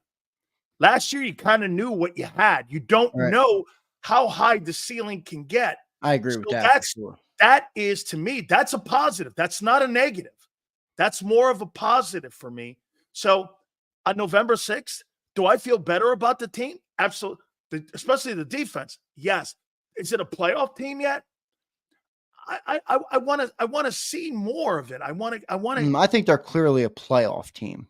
Super Bowl contender, not yet. Definitely not yet. But I mean, look at the NFC. Just based on the talent in the NFC, they're clearly a playoff team, and in my opinion, at least. I'm fine if you don't agree with that, but I'd push back and say they are. And then the other thing I'd add on the defense, and I do agree with what you're saying. What are you basing that on? That they're a playoff team? I mean they're top 3 right now defense, and I'm not saying. I mean, you're right. They haven't played everybody great, but you can only play who's in front of you. So what am I supposed to do? I mean, I can only take what the stats say. And they're the number 6 overall offense. You know, again, if I'm playing against shitty starting pitching and I've got 4 home runs in a game and I get into a playoff game and I'm going against Clayton Kershaw and he strikes me out 4 times, that's a whole different level of competition. There's no doubt about that, but I can't know that until I play those good guys. My point. I know that. Yeah. That's where I I'm think at. we're a playoff team. You're further down the line with them, thinking that they're more of that than I am. Because I know, but you're telling me you don't even think they're a playoff team? I didn't say that. In the NFC, I think everybody's a playoff team right now. Okay. Yeah. Well, I think okay. But and for the record, meant that. how do you when you look at what Detroit's doing? You got 2 running backs. One guy's on pace for 1,100 yards. The other guy's on pace for 1,500 yards and 30 touchdowns. And you got a quarterback that's on pace for 30 TD passes. Yeah. I mean, and you got the second or first best offensive line in pro football. I would say the first best. That offensive line is just nasty good, man. They're at left tackle. Dude, no, you're not wrong. I mean, I think we're obviously on the ascend, and I think you bring up a good point where it's like you don't know what the ceiling is because you got so many young guys, but I think what they've shown to this point is a positive. And the only thing I'd call you out on what you said, because I don't have an issue with what you said. I think your objective take is correct, but that Bengals team is not shit. I mean, you projected them to beat us by double digits. And I'm not criticizing your prediction. I'm saying, though, that's a solid win for this team. By the way, did you see who was named the AFC Defensive Player of the Week? Who was that? It was Trey Henderson. Yeah, wow. So he had a good bounce back week after the Birds game, but where Fred Johnson shut him down. But, I thought that was a solid win. I'm not saying, hang your cap and this is the 85 Bears. But I am saying, all right, that's something. Yeah, and look, we did our quarterback rankings yesterday. Both of us had Joe Burrow in the top 5. Absolutely. Right? He's a great player. So I think that's a solid win. I think you can build on that. You're right. I'm not going to crown us for stopping, the Giants and those teams. And I'm also not going to crown us if we have a good week this week versus the shitty Cooper Rush-led Cowboys. But I think they're building in the right direction. And I think some of the snaps these young guys are getting have really been promising. Like, take the stats out of it for a second. When I watch Cooper DeJean shadow Jamar Chase, one of the best wide receivers in the league, on a double motion route behind, he's going back and forth. He stops him behind the line of scrimmage when they need 1 yard. I look at that and say, that guy can play. Yep. Now, is he going to be there every game? Probably not. Will he have moments that are bad? Probably not. But I see enough here to be at least optimistic that the defense is going in the right direction. So let me ask you this. You think you're going to put a 50 burger on the Cowboys? I don't know about that because at that point, I think they're going to get those starters out of the game. I mean, remember, I think, as much as I believe they're going to run Saquon, I think they're also feeling what you're feeling, where it's like, hey, man, if we have an opportunity to take him out of the game and kind of, keep him healthy, I think they're going to seize that opportunity. So I'm not going to say a 50 burger, but I don't think it's going to be a close game. I mean, I just don't see it. This Cowboys team is pitiful. They're honestly an embarrassment to the NFC East. I've never seen them. I don't remember ever seeing them this bad in my diehard NFL fandom life. I mean, they're always competent. Like even since I was in high school and back, I used to always count, okay, the Dallas will probably beat us 1 game. I don't think that's happening this year. They look just really fucking bad. So, I think we're gonna sweep them this year, and then Commanders in 2 weeks, man. That's going to be a big game. That offense is playing good. Jaden Daniels is playing good. That's going to be a big game and a big test for the defense, no doubt. Can I tell you what I love about the fact I think they got the Steelers this weekend, Washington? Yeah, and that Steelers. I mean, we have them later in the year, and that defense is my point. Is that I mean, you're talking about a football team that could go in there is going to play lights out, and then they got to turn around and play a divisional game. On the flip side of that, I'll tell you what, man, Pittsburgh might beat that football team up because Pittsburgh is one of the better defensive football teams. Yeah, they're an aggressive in the NFL right now. Very aggressive football team. Have you ever heard people talk about the Dan Campbell hangover? Oh, absolutely. Where people who play Detroit, they suck the next week because and remember, that's a short week, that Commanders game. That's a Thursday night game. So they have the Steelers on Sunday, this Sunday, November 10th. And then that Thursday night, so a week from tomorrow, we'll be playing the Commanders. So both teams are coming off a short week. One team is playing the gritty Steelers, who, whether you think they're talented or not, they're a physical football team. And we're playing the shitty Cowboys, who are 31st and are bottom of the league in defense and can't stop the run. I like our chances from a physical perspective. I think we're going to be feeling better going into that game on Thursday night, but should be a good one, man. I'm looking forward to that one, man. That's going to be a great football game. By the way, one thing I want to say to everybody, and thanks everybody for being here. What's going on, everybody in the chat? Good to see the JAKIB Legends, the JAKIB Nation in here. Regardless of what you feel about the election results, and I'm not going political, just give me a second. Regardless of what you feel, we are all united in our fandom for the Philadelphia Eagles, okay? The one and only time the Philadelphia Eagles have won a Super Bowl, the one and only time Donald Trump was in the White House. Now, I'm not saying that they're going to Look at him tie that in. I'm looking at this like, hey, man, we got one Super Bowl when that guy was in the office. I think we got a chance. I think we might be a Super Bowl team, Big How Sal. in the world did you get? Hey, by the way, the only thing I'll ever tell anybody is, hey, all you pollsters, go eat a dick. Okay? Not one of you are right ever. I will never listen to anybody ever again that tries to tell me they are media propaganda people that work for the networks. And I'll say this to you about Elon Musk. Elon Musk has ended mainstream media because that guy helped Trump get across the finish line by going out and promoting him. And the only place, did you see that the most news place where people went to during this whole election period the last week was X? I know. They didn't go to the networks. They went to X. Yeah, pretty. He's got to be the most hated guy by the liberals right now of anybody on the planet because of what that guy did. Well, you remember I brought up Elon one time on the show, and somebody in the chat started crying to me. I'm like, the dude is landing rockets on Mars, my dude. Like, he's got I think he's a pretty smart guy. He's got electric. Hey, how can liberals not like him? He believes in free speech, and he's got electric cars, and he's flying gas, and he's flying like crazy airplanes and returning them back. It's crazy here. Yeah. Okay, so that thing last night, like I said, one thing I know is for sure, last thing for me on that again, is that I know my country's in a good place. You know why? Because democracy worked. It wasn't just the president. It was all down ballot. And half the country believed it. Now, half the country didn't like the guy. But at the end of the day, that's what we do here with this country. And we have one of the very few countries that can vote like that. And I saw one dude, but we got to get out of this because we'll be here. I hate this too. I'm with you. I know. We'll get out of it though. I mean, I saw one dude, and he's like an Eagles content guy, I guess you could call him. And he lives in Canada, and he's chirping about, I can't believe Americans would vote for this, blah blah blah blah. And I'm like, that's like your football team being 2-15 and blaming the fans. Like, dude, the fucking team, the guys in there did a shitty job, and then the people voted to replace them. I mean, come on, everybody. It's not about. Don't make it about personal shit.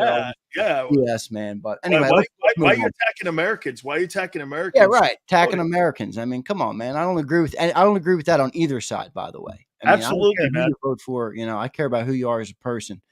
No doubt. All right, let's punt. Let me punt out of this here. Let me go here. All right. So you don't think they're going to put a 50 burger up? No. Okay. Do you think this is going to be a game like the Jags? You think Kenny Flickett is good for 2 touchdowns? Cooper Rush, you mean? Kenny Flickett? No, because if they're up to 40, Jalen's not in the game anymore. They're not. This is going to be a 4-quarter game. You really think so? It's the same stats I looked at last week with the Jags that I'm looking at with the Cowboys. It's the same. No. Okay, well, let's go here then. They're the worst run defense in the league. Hold on. Okay, they were the worst pass defense. They were 31st. The Eagles are better in the run. Okay. Well, then why was it a 4-point game for a 2-17? Because Nick Sirianni's is a bag of dicks. He's wait! All of a sudden, he's going to get an influx of being. I've been consistent on that since Monday. Are you kidding me? Wait a minute. He's going to be all of a sudden, a concussion because I won't let him off the hook. He's going to be like John says. It's situational. I chirped John this morning. I want to chirp again here. We have Brandon Lee Gowton on this morning. Brandon Lee Gowton literally says exactly the same thing I said. And John's like, oh, Oh, yeah, good point. I'm like, are you fucking kidding me? You made me feel like I'm 3 sheets to the wind for saying Oh, that. wait a minute. He attacked the deliverer. Yeah, That's maybe you. John doesn't like me pushing back on him. That's all right. Really? Hey, I'll tell you what, man. I think he's stuck in his head that I'm Sileo-ized. All right, let's take a look at these Cowboys here, Junior. You ready? Personally, They I agree. stink. Wait a second. Okay. I thought the Jags stunk. Let's see here. The Dallas Cowboys are 14th in total offense, 336. The Eagles are 6th with 377. Passing offense. The Dallas Cowboys are number 1 in passing offense. And I don't think that's going to change much with Cooper Rush, like Vic Fangio said, and like Kellen Moore said. He's very capable of moving the sticks. They're the number 1 passing team in the league. The Eagles, of course, are down in the 20s because of Wishbone.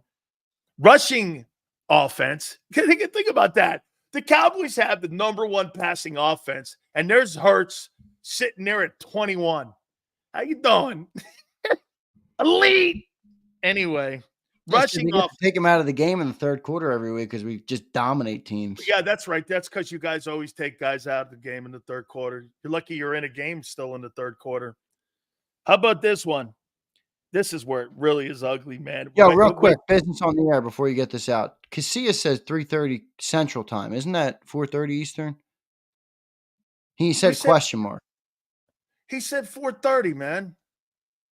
I'll ask him if he wants 3:30 or 4:30. Yeah, do that, please. He told me You're good with 4:30 3:30 Central. 4:30 Central is 5:30 Eastern. But that's okay. If he wants to do 4:30, we're good. I'll say 4:30 and see what he says. Yeah. Put him on 4:30 if we can. By the way, how about Mark Holmes moaning and crying and bitching and like, no, he may not come on. I still didn't watch the video yet. I'm not either. I don't really. He could cry. Somebody's got to report. Apparently, he was ripping into us though, which is pretty hilarious. I love Mark. He cracks me up. Hey, that's all right here. Hey, dude. I mean, listen though. Listen to how funny it is.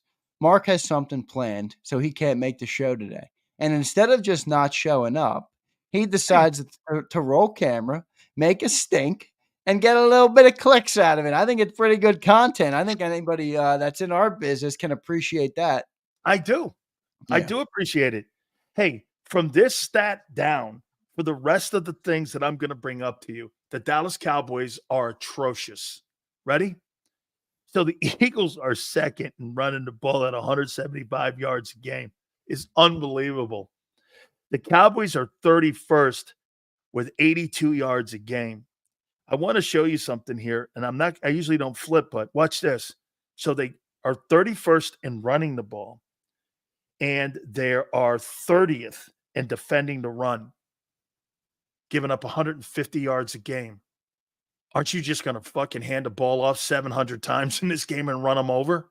Certainly makes you want to do that, doesn't it? I mean, and this is a game I think I would get, especially if Michael Parsons doesn't play. I'm getting Kenny Gainwell some carries in this. I'm getting Shipley involved. I'm getting Dotson on a wheel route. I'm getting all these dudes involved. Oh yeah, that guy. I forgot about that guy. Dotson on a jet sweep or something.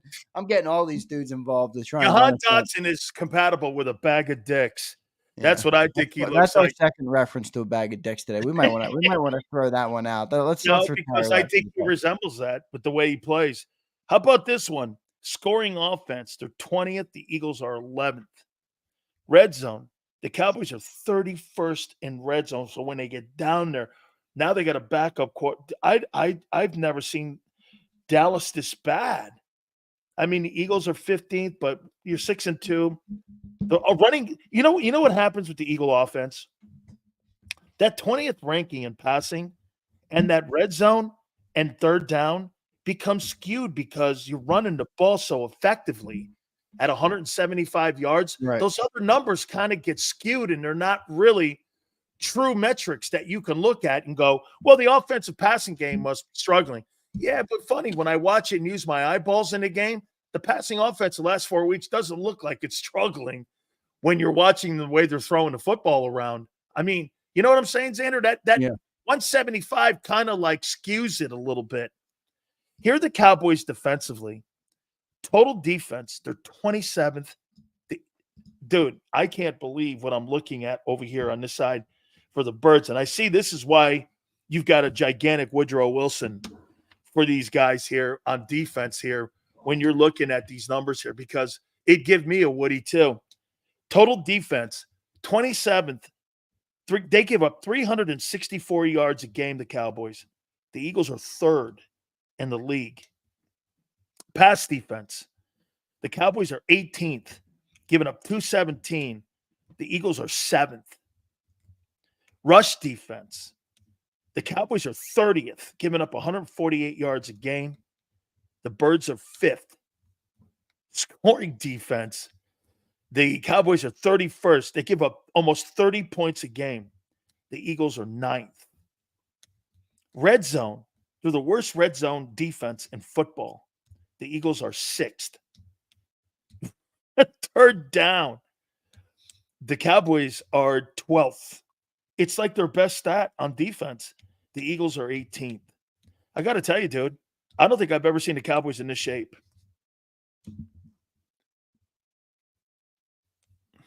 It sounds like a blowout this weekend. I'm honestly struggling to see why you think it's going to be close. Just because it's like a divisional game and it'll be one of those games where the ball bounces and keeps it close. Just like now, I will say, like the Ravens losing to the Browns kind of shit. Those games, it's an AFC North game. Okay, yeah, I know what you're saying. Backup quarterback step in. I mean, I get. Look, I need the chat's help with this and you might know actually, Sills, but didn't Dak Prescott go down at some point in the last couple of years? I don't know when it was, but somebody made this comment on Birds 365, and Cooper Rush was 4-1 or 5-1. He's 5-1 in his absence. He is now. 5-1. If that's the case, I mean, Kellen they had better talent at the time. But yeah, he's a Kellen capable guy. He's capable of moving the sticks. All right, Tony's good for 4:30, by the way. Hey, Central, listen. So 5:30 Eastern. 4:30 Central, 5:30. Yeah, so he's good for them. All right, hey, listen. No, he's capable, but he's not Dak, dude. Oh, see, LJ. LJ, you got to give it to you, bro. You've been on your game. We beat him We beat him that year. The one loss was us. Wasn't it 20? Wasn't it 20-16? What year? Well, I'd be curious to know what year. I forget what year that was. Was that 2 years ago or 3 years ago? I think it was the 22 season. Oh yeah, we beat everybody. No. Was that the 22 or 21 season that Dak went down? Yeah, it was 22. 4 for 4's got it. Okay, wasn't it? Was 26-16? That was the. It was the Super Bowl year. Yeah, 26-16. Nosty Beats says. I thought that game went into the fourth quarter though, and the Eagles pulled away from it late. I thought that game was close for a little bit, and it ended up coming back on them a little bit, and they ended up putting it away late. Wait, speaking of 4 for 4, he brought up something that I thought was interesting. That's worth. There it is, right there. 2016. That was the game. Yeah. 4 for 4. Look at this. Jalen is 5th in the MVP odds. Is this another preseason Big Z prediction? Hold on here. That's got some life. Let me tell you, I'm on a legendary run of predictions right now. Hold on for a second. Let me take a look at this stiff on MVP numbers right now. I can't remember the last time I had a wrong prediction. If somebody wants to let me know when that was. See here. Let's find out here. If he ends up the season with what he's doing right here, let's take a look at these MVP numbers right here on this great MVP. You're so fixated on the numbers. 3,770 passing yards, 21 touchdowns, and 9 picks. 70%, 456 attempts, about 300 attempts less than Mahomes. And there he is, an MVP candidate who can't get out of his own way, but he's playing better against shitty teams. I'm going to send your resume to PFF and say, this dude, I never seen a guy be so obsessed with stats. No, I'm obsessed with people you play, and at least tell me. That's like giving me a schedule of playing Tennessee Chattanooga all week instead of playing in the Southeastern Conference. Are you freaking kidding me? No, it's not. So wait a minute. Get this, folks. No, it's not. That's a shitty Danner's going to try to tell you that BYU undefeated. Hey, that's a great team. Terrible comp, you put BYU in the SEC, they win 5 games. Dude, there's hundreds of college teams, and 90% of them suck. Okay, well, wait a minute. Records don't indicate who wins the Super Bowl. I never said that. If that was the case, the undefeated Patriots would have beat that 10-6 Giants team, and they would have knocked the hell out of them. By the way, you had just as many wins as the Kansas City Chiefs did a year ago. How come they look good? You looked awful. All right, when we beat Dallas, Oh, okay, here's my another bold under prediction. 500 team. Here's a bold prediction, everybody. Get When this. we beat Dallas, and then Let we me add beat that up. Washington on Thursday night, Hold on. and then who is it? We have Commanders after that, or no, the Steelers after that. Let's see here. That'll be 3-6. So that's 52. So after you beat Dallas, Oh no, we the have record all right, versus we have the Rams after the Commanders. So we'll have Cowboys, Commanders, Rams, and Ravens. 29 and 52. If we go 4-0 in that You stretch, played Big one Phil, team this year with two teams this year with a 500 record. we're gonna go 4-0 in that stretch. And you're 1-1 versus them. Jalen Hurts is gonna be at the Oh top. my of the God! MVP. You talked about empty calorie stats. That's it in a nutshell. You've played dog shit teams. Go 4-0 in that stretch. Jalen Hurts will be at the top of the MVP board. Oh yeah, top of the MVP. Oh my God, that is. He'll be crying about stats. People will be placing their bets I'm to get sure that Jalen he'll Hurts. overtake Lamar Jackson's. No, it's not an easy stretch, Flex. I'm not saying they're definitely going 4-0, but I'm saying if they did, Jalen will be vaulted right to the top. Baltimore's at 4,500 passing yards and 38 touchdowns and 1,100 rushing yards, and that's going to. And they'll get bounced again in the playoffs. He'll get bounced again by who? Mahomes. Okay, yeah. Your guy will get bounced by who? Mayfield. How you doing? How can you honestly? Hey, hang on for a minute. Look, let me. Jalen Hurts hates Baker Mayfield. He's only been knocked out of the playoffs twice in his NFL career, and both times it was to Baker Mayfield. I can't believe that. Oh, then again, he's never won a game on the road either in the playoffs. Let me see here. Philadelphia Eagles. Let's take a look at this. So the Packers, they have a winning record. Atlanta has a winning record. You're 1-1 versus them teams. New Orleans doesn't. Bucks don't. Browns don't. Holy shit. You haven't played a team with a winning record since week 3. 1, 2, 3, 4, 5, 6. Correct. And now you're going to play another one. You've got 7 weeks in a row with teams under 500 until you play Washington on November 14th. That's the next time you'll play a team with a winning record. And you're telling me, and you're looking at those empty calorie stats on defense, offense, and telling me he's MVP versus the Jags. By the way, I got everybody. It was Brady the first time he got knocked out, but yeah, no, I think I'm in a good spot with where this team is right now. They're getting better. They're back to playing. How do you know football. they're getting better? They're not obsessed with the pass anymore. They're running. They're using their team better. They're using Jalen Hurts the right way. I mean, he's exploded in the running game. The defense is playing up the part right now. I get it. You want to push back on the Eagle narrative. No. I want to have a little bit of common sense. Right now, the team is looking good. Common sense. Don't get taken by somebody that I'm not getting too high. You're right. You should be killing these teams, not hanging in there with them. The average margin of victory in an NFL game is like 3.5 points or something. I mean, come on. It is. Now Sileo wants us to, if we don't win by 38 points, it's a shit game. Against a 2-7 team? Holy cow. The NFL, dude, just win the game. Oh my God. This is seriously, man. I'm getting hit with shrapnel, Eagle shrapnel here with this shit. You really think so? Xander's taking a team that after you play this week will be 3-6 or 3-7, 29 and 53. That's the combined record of teams who played this year so far. Who you fucking played? I know, but look, and LJ brings up another good point. Like, fuck LJ. I appreciate LJ, but last year we played a gauntlet, and we won like every game in the gauntlet, and then we lost to Tyrod Taylor and Drew Lock. Why? Because we weren't playing good football. So I don't give a shit about the opponent as much as I care about what I'm seeing with the football team. Right now, they're playing good football. Now, that doesn't mean they're going to be playing good football in December and January, but right now they're playing good football. When you hang in with teams that you're superior. Well, let me ask you this. You don't think they played good football on Sunday? I know it was a close game. You don't think they played good football?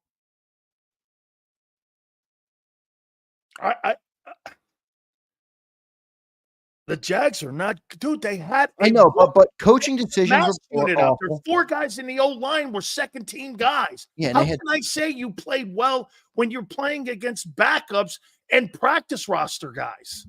I mean, the defense gave up 16 points in the game. With an O-line that had all backups except the center. And I can't tell you who those wide receivers were. I can't even tell you who the running back is. Oh, NTN, he's good. And the Tank Bigsby guy, I like him. He's good. Okay. I thought the tight end's not that. Oh, that's right. The tight Dude, end. that guy sucks. What was I? Everyone tells me Evan Ingram's like good. He sucks. He was brutal to watch. Yeah, no. I mean, I don't know. I don't. Dude, so when someone, do you think the Eagles played good on defense Sunday? I don't know. I asked you about the football game. Forget defense. The game. The team played good. There were some really dumb decisions that kept the Jags around, and a nice bounce of the ball. I think they had a nice ton of ball mental went errors their way. in that game. I think they had a ton of mental errors in that game.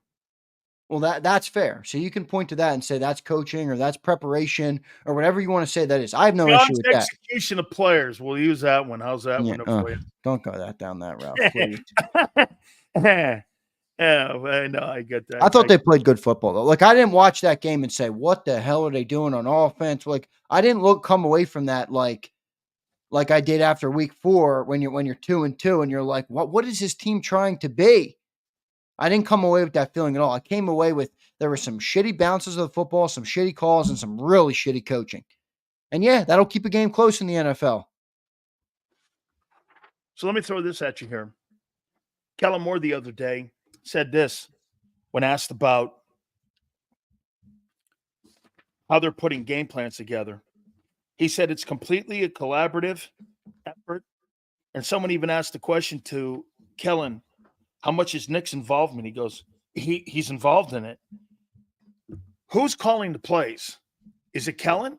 It's Kellen, dude. It's Kellen. It's Kellen. It's Kellen, So but it's Kellen's calling those shitty plays and those shitty decisions. Yeah, at the end of drives. But it's also not only Kellen where he comes in with his own ideas and is able to just run things. And, I had this conversation again with John, and people were commenting, please move on from Nick Sirianni. And I get it. I know you guys don't want to listen to it every day, and I'm fine with that. I did move on from it.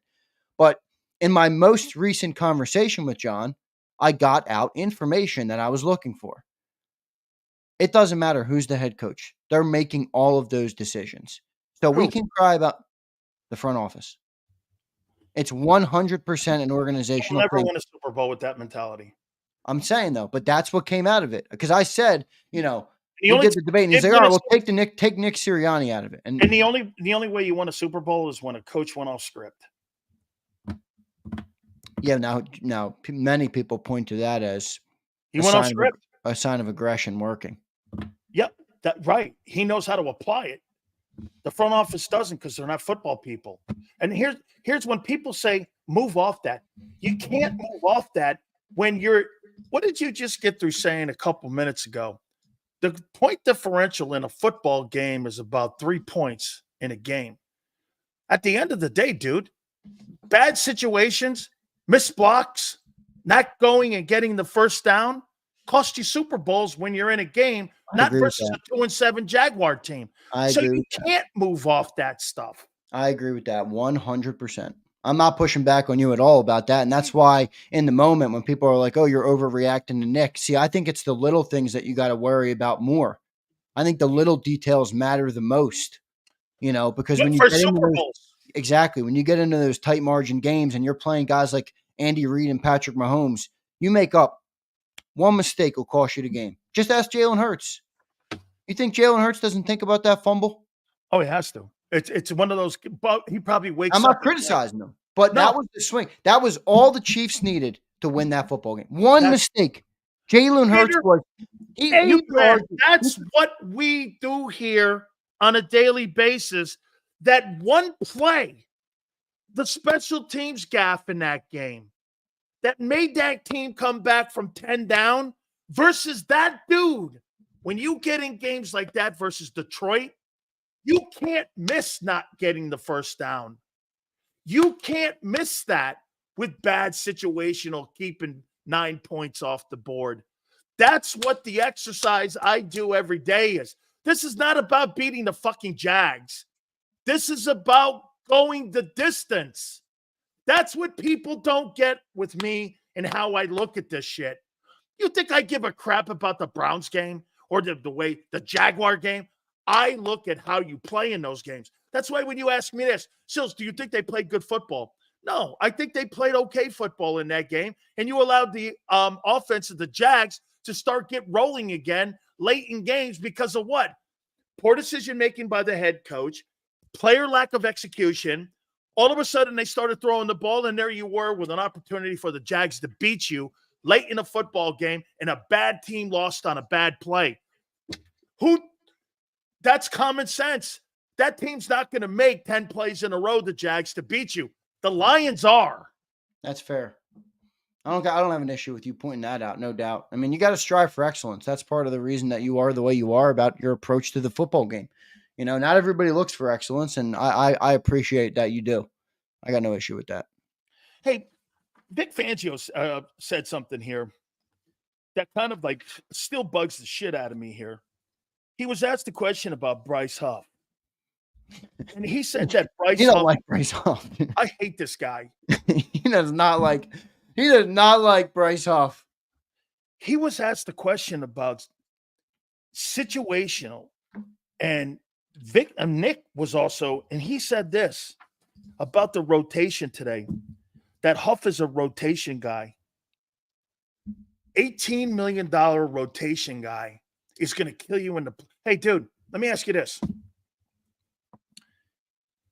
What was the one determining player, and who was the most valuable player in the playoffs in 2022?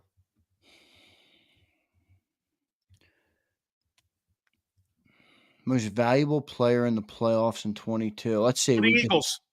We destroyed the Giants, and then we destroyed the Niners, and then we lost in a nail-biter in the Super Bowl. I would say Reddick, but he didn't show up in the Super Bowl. I'd say maybe Jalen. No way. Jalen stunk in the Giants game, and but he didn't have to be great. That's why. Oh, Reddick was spectacular. Okay, so get this. A lot of people saying Reddick. He had a sack in every game, Xander. He had 3 sacks. He ended up with 19. He didn't have a sack in the Super Bowl. I thought he had one in the Super Bowl. I know he had one in the Giants, and he had one. Remember the field issues? I think he had 2 in the NFC title game. Remember the field issues, though, in the Super Bowl? He didn't get home in the Super Bowl. Okay. Emirates, Reddick or wet field. Clearly the wet field won, my guy. Let's look, though. I'll look because, I think it's an interesting. Is it when you asked me the question, though, what were you thinking? I'm thinking this. You have to have a guy on that side of the football that's going to create as much havoc as offensive football players do. Let me ask you this. Who made the critical play in the Super Bowl this past year that turned the game around for the Chiefs late in the game in the fourth quarter? Who was the player? Do you remember? The player that made the play that ended a drive for the Niners, and it was a spectacular play. Do you remember who it was? Reddick? It was Chris Jones.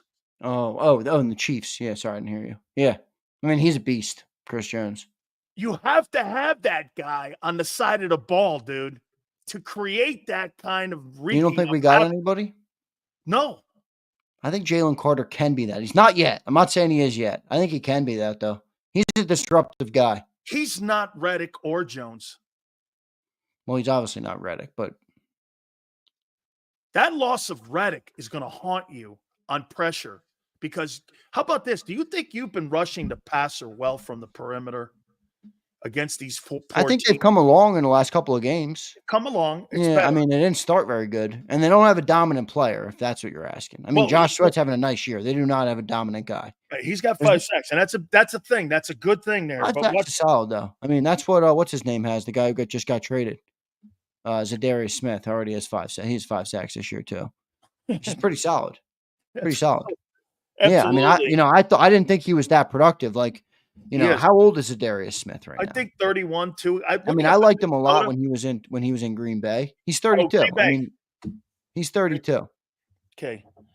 want to show you something here. And I pointed this out again to people, and this is just regular season.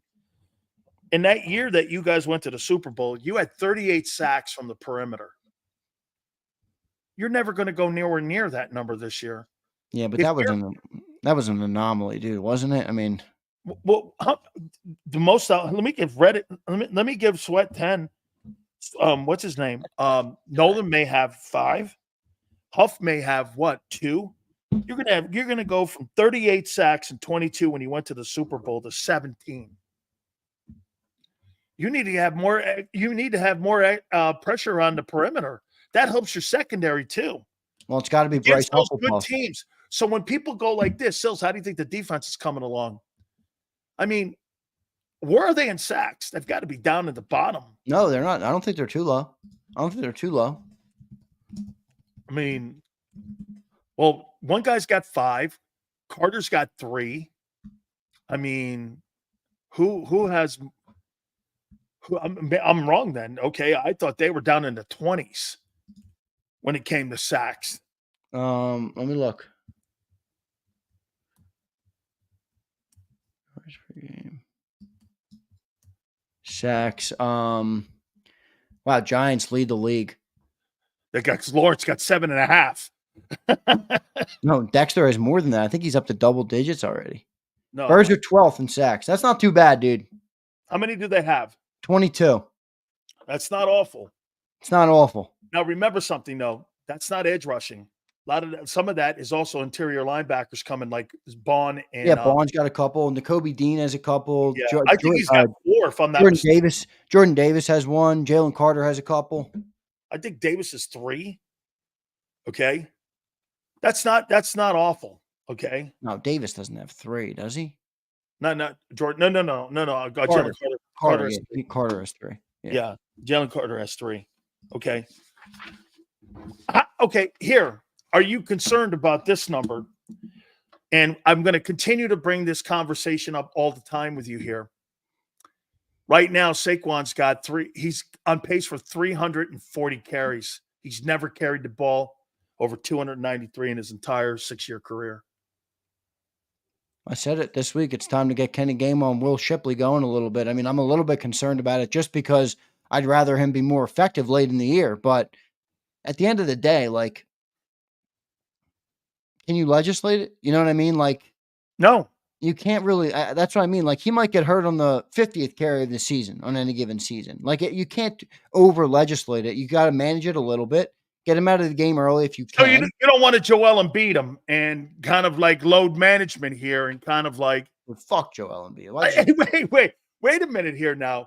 You've got to pull back. You can't. This guy can't carry the ball 340 times and survive.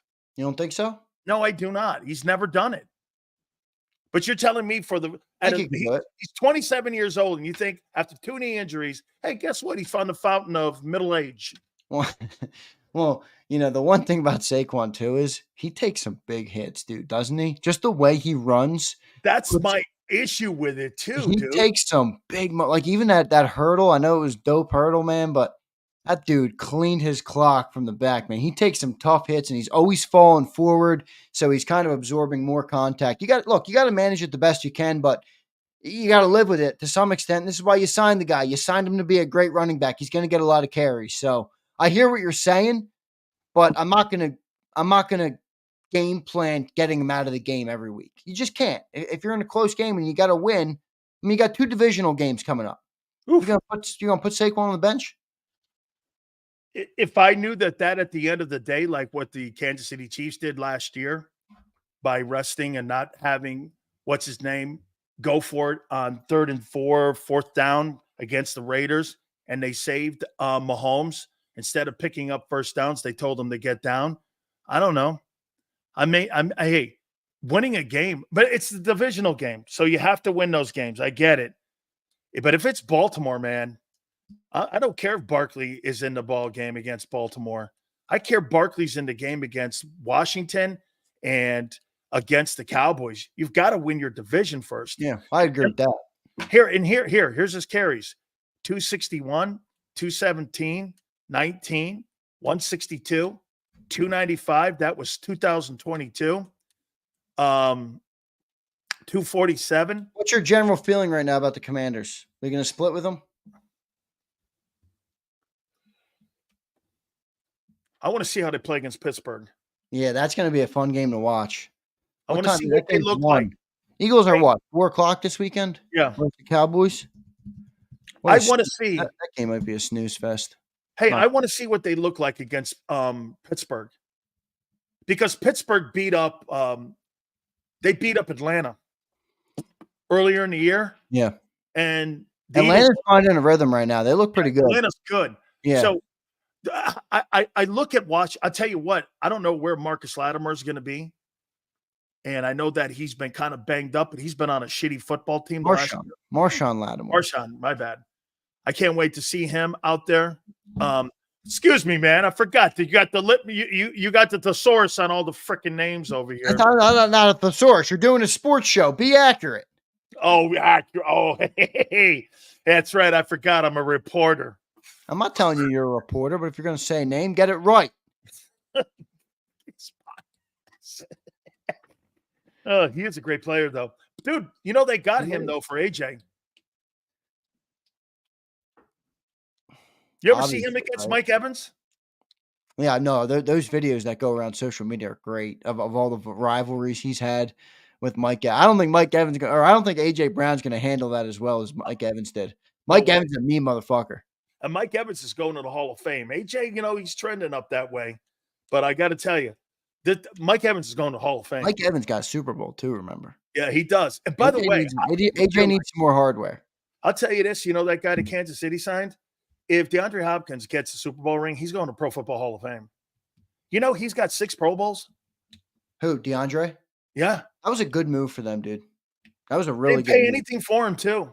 I know. And he looked like he did 5 years ago when he was in Houston. Yeah, but would he look like this with another team? Absolutely not remotely close. He went to the perfect spot. Unlike the Eagles, that quarterback in KC elevates people. Your guy, if they lose him, he doesn't elevate anybody, the guy. He's wishbone. He's not good as a passer. He's a great runner. That's who your 5th guy in the MVP voting is. Oh, AJ Brown, he just got another pay raise up to $32 million a year. Oh, yeah. Everyone wishbone as his quarterback. Hey, everyone got a pay raise last year off a quarterback who sucked out loud last year. Oh, okay. Yeah, all right. How come everybody played well except him? Who, Jalen? Yeah. He didn't play too bad last year.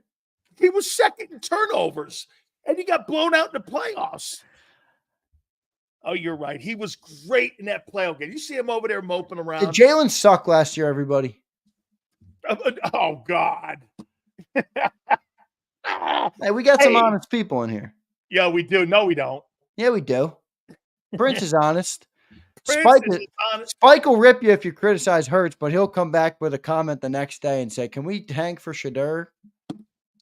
Shedeur? Give me the guy with character. I'll take Jalen. A lot of people saying Jalen sucked last year.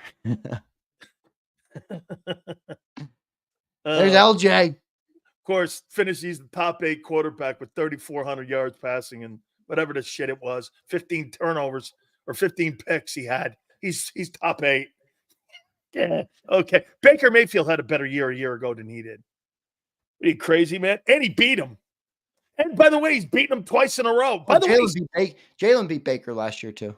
Yeah, but Baker's 2-1 versus your boy, who's an MVP. Yeah, and Baker's got the playoff win. I'm not saying it wasn't a bigger win. Jalen beat him early in the year, but Jalen, I don't get caught up in that because Jalen beat Mahomes last year. No, because it's the same shit. Everybody's like, "Oh, we beat Mahomes." Oh yeah, Mahomes raised the trophy. Hey, folks, guess what? That's right. Remember this. Jalen got the nice commemorative, hey, I participated in a regular season win. And the other guy's got, he's walking around with this one around his neck. How you doing? And I got another. Baker got bounced the next week. Come on, don't give me that. They played well against Detroit. Okay, they played well. They did pretty well against Detroit. Let's get to these Super Now he's giving second place trophies. You can't keep up with this guy. Shit, I tell you what, you keep telling me 5th MVP and voting and shit like that. Oh, hey, I'm not Vegas. That guy's never getting my vote for MVP. Let's look it up. You know what he did in 22? He did get it, though, for the Burt Bell Award. Let's look up the NFL MVP odds right now. Jalen Hurts. Number Who's 6 on this list, tied with who's number Jaden 1? Daniels. Who's Woo! number 1? Who's number 1? Lamar Jackson. Who's number 2? The greatness of Josh Allen. Who's number 3? The greatness of Patrick Mahomes. Let me guess who 4 is. You'll get it. Jared Goff. Yep, got it. And then Jaden Daniels, then Jalen Hurts, then Joe Burrow. A freaking rookie is a higher odds to win the MVP than Wishbone Hurts? Dude, that is wow. a bullshit thing to get crazy about. He's obviously Holy having cow. a good year. A guy who's only played 9 football games is a higher ranked guy for MVP. Yeah, sometimes Sills just takes it out of me, everybody. I mean, look at his bullshit argument. Yeah, he's playing good football. You ranked him higher on your quarterback list yesterday. Man, now they got the money. Guys are saying that. Where'd you have Jaden Daniels in your quarterback rankings yesterday? 5th. You had him higher than guys like CJ Stroud, Jared Goff, Baker Mayfield. Huh? Yeah, he is playing Yeah, better. so of course he's going to be high up on the MVP ranking. Oh, I thought you guys been playing MVP. Let's see him finish it. All right, let's see him have a good year. He's 9 games. Jalen had a good 9 games too last year. Wait a minute. Let's see him play more than 4 against 4 shitty teams. Dude, who have the Commanders beat? No one. No one. Correct. So stop using that argument and not using it. You just asked me, what's your take on the Commanders? I said, let me see him against Pittsburgh. What did I say? That's a diabolical pause. You know, sometimes I don't even know what I say up here. Handsome hustlers. Hang on. You asked me, what do you think of the Commanders? I said, let me see him against the Steelers. All right, good. Let me see him against the fucking Eagles, where we're gonna beat them twice. Let me see him against the 3-6 Cowboys. How you doing? Oh my God! Want to make a bet on air? I bet we beat the Commanders twice this year. Oh, absolutely not. Shit, you got to worry about beating the Giants twice. You got beat by them last year. Tyrod Taylor and the pizza. I bet we beat the Commanders twice. No way. What do you want? What do you want to bet? A 6-pack of beer? No, what I would like to bet is maybe I get a Big Sills hat and a Big Sills shirt. No, can't do it. Sorry. Okay. All right. Let's get these super chats before I throw up. We're gonna sweep the Commanders. Do I have Casillas coming up in 3 minutes? No, he's coming up at 5. Yeah, he's doing the 5:30. Okay, good.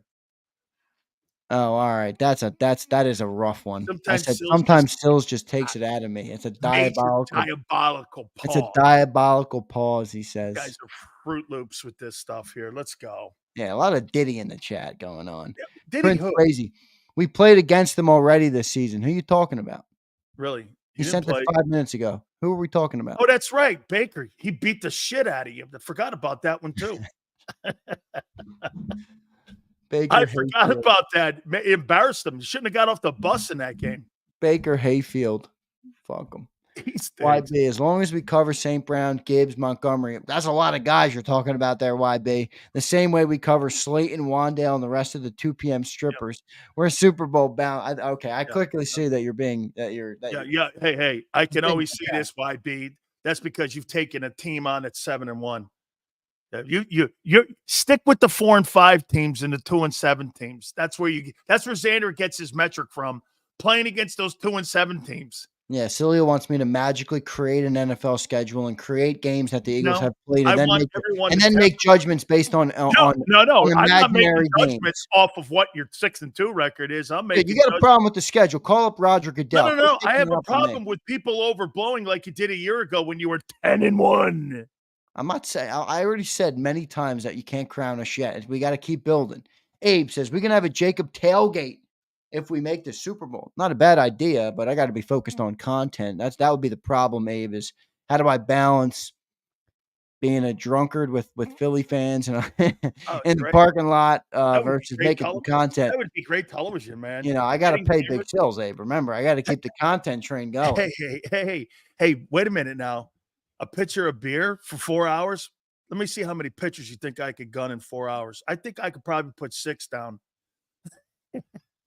6 and 3 sandwiches. I'm ready to rock. Let's go. How you doing? I wonder how many beers you could drink in your heyday. I mean, I could drink a lot of beers in my heyday. Let me tell you a story here. You could probably Hang on. So annihilate beers in I your went to a heyday. sorority once. We had a sorority. They had a sorority party. This Yeah, was they at don't the want U. it. So no, wait, no, this was at Maryland. This was my freshman year. So you know those funnels that kids have back in the day. You know, you put beer funnels. You had a beer funnel. You had a thing there. You know, like an oil where you put oil Yeah, in I your know what a car. beer funnel is. Yeah, they used to have Okay. them in Well, three-story one in this Alabama. one guy had a transmission funnel. A big one. It was blue. So they put a 6-pack in there. Oh, And I just went like this with this thing, man. Hey, my aunt's Oh. watching this shit. I went. No, Oh, see, you know what they did to us when we were pledging and I shit? got it down though, man. I'm sure that doesn't surprise me at all. What they did to us when we were pledging in Alabama, they had this back room in the one house. It was 3 stories. It was like the back staircase. And they had the funnel wrapped all the way down the stairs. And they'd make you go at the bottom, and a bunch of the dudes would be at the top. And they could fucking put anything in this thing, vodka, liquor, anything they wanted. They would just gun it down. Oh, it was a nightmare, dude. Down I'm there, I would telling you, imagine in Alabama, as Everclear. fun as college was, I don't miss that shit Hey, at Everclear. all, I'm man. sure that shit was down. You know what Oh, Jerome? dude. Hey, Oh, you know what dude. Jerome used to do with Everclear? Check this out. So he'd get a trash can. He'd buy a brand new trash can, and he would get like trash bags, 3 or 4 of them, and he'd make them as liners. He would get like watermelons and muskmelons and bananas and grapes and shit. He would dump it in there. He'd dump that Everclear in there. And then he would dump like orange juice and shit Oh, and all that dude. stuff. And let me tell you something, man. You want to get It's like jungle juice. absolutely annihilated? Drink that shit, dog. Yeah, I've it's never been more fucked up in my life than I drank that stuff. jungle juice. That's what they call it now. It's jungle juice. It's gross. It's gross. Hey, by the way, Philly 500 said that he will come on right now if you want. Oh, really? Yeah. Do we want him with Mark, though? No. No. Because I'm going to kill Oh, yeah, Mark. giving the fuck you to Mark. Yeah. Hey, Yes. Philly, if you're in here, man, let's get the super LJ chat. shitting on me because he's like, you're 22. I'm 26, LJ. So the heyday was 8 years ago. It feels like a long time for me. All right, LJ, cut me some slack, bro. We'll send you a link. We will send you a link. All right, let me roll through these supers so I can get. Yeah, let's get them. Up. Justo says the tush push being stopped twice by the Jags. Are we concerned about the play? Also, the fact my lot has been out. Doesn't he play a big factor in the success of the play? Big guys, lots of power. I'm running that tush push. They don't go through the tackles at all in that play. No, but I would say this to you, that I'm going to run that play for a couple more games, and I'm going to see how it goes. Because I could say this, is that an anomaly or is that now a trend? You know what I'm saying? Unlike John doesn't want to hammer on Nick for taking a flare pass. Instead of a flare pass, he said that was a bad decision. Hey, dude, I'm running that play 3 freaking times, dog. I'm not gonna get out of that thing. I'm gonna run that bitch 3 times. I hear you, man. Better chance of making that than let's do it again, man. We're gonna run that mother. I hear you. I'm with you on that. I'm with you. Big Fish says Cowboys suck so bad. Dallas week feels like preseason. It does, dude. Doesn't feel like Dallas week right now. That's what you guys were talking about the Jaguars last week too. Talking about little Nicky. Yeah, little Nick. Bubble screen. He's gonna get away, huh? First play, bubble screen to Smith. Minus a yard. Great. The Don is back in office, Flexen says. Flexen's trying to get me fired up. I'm not here to piss anybody off, Flex. I'm not here to piss anybody off. But the Don is back, no doubt. 13-4, 12-5 at worst. Need luck to beat the Lions, though. I had 13-4. That was my original prediction. It wasn't 14-3. It was 13-4. Oh, God, this is so good. I can't wait for the Death Star. My God, you guys really think you're a 13-4, 12-5 team? I mean, if they finish 12-5, that's 3 more losses. So let's say you take one of the Commanders, you lose to the Ravens, and you lose to the Steelers or the Rams. Sure. All right. I mean, you're 12-5. I think you're 11. I think you're gonna have the same. Okay, I said 9 wins. You may have 11, like you did a year ago. You ain't gonna win more than that. You ain't that good. Let's see. No shit. You ain't that good. You think you are, but you ain't. Little Sills crying about the games. Not crying. Just tell it.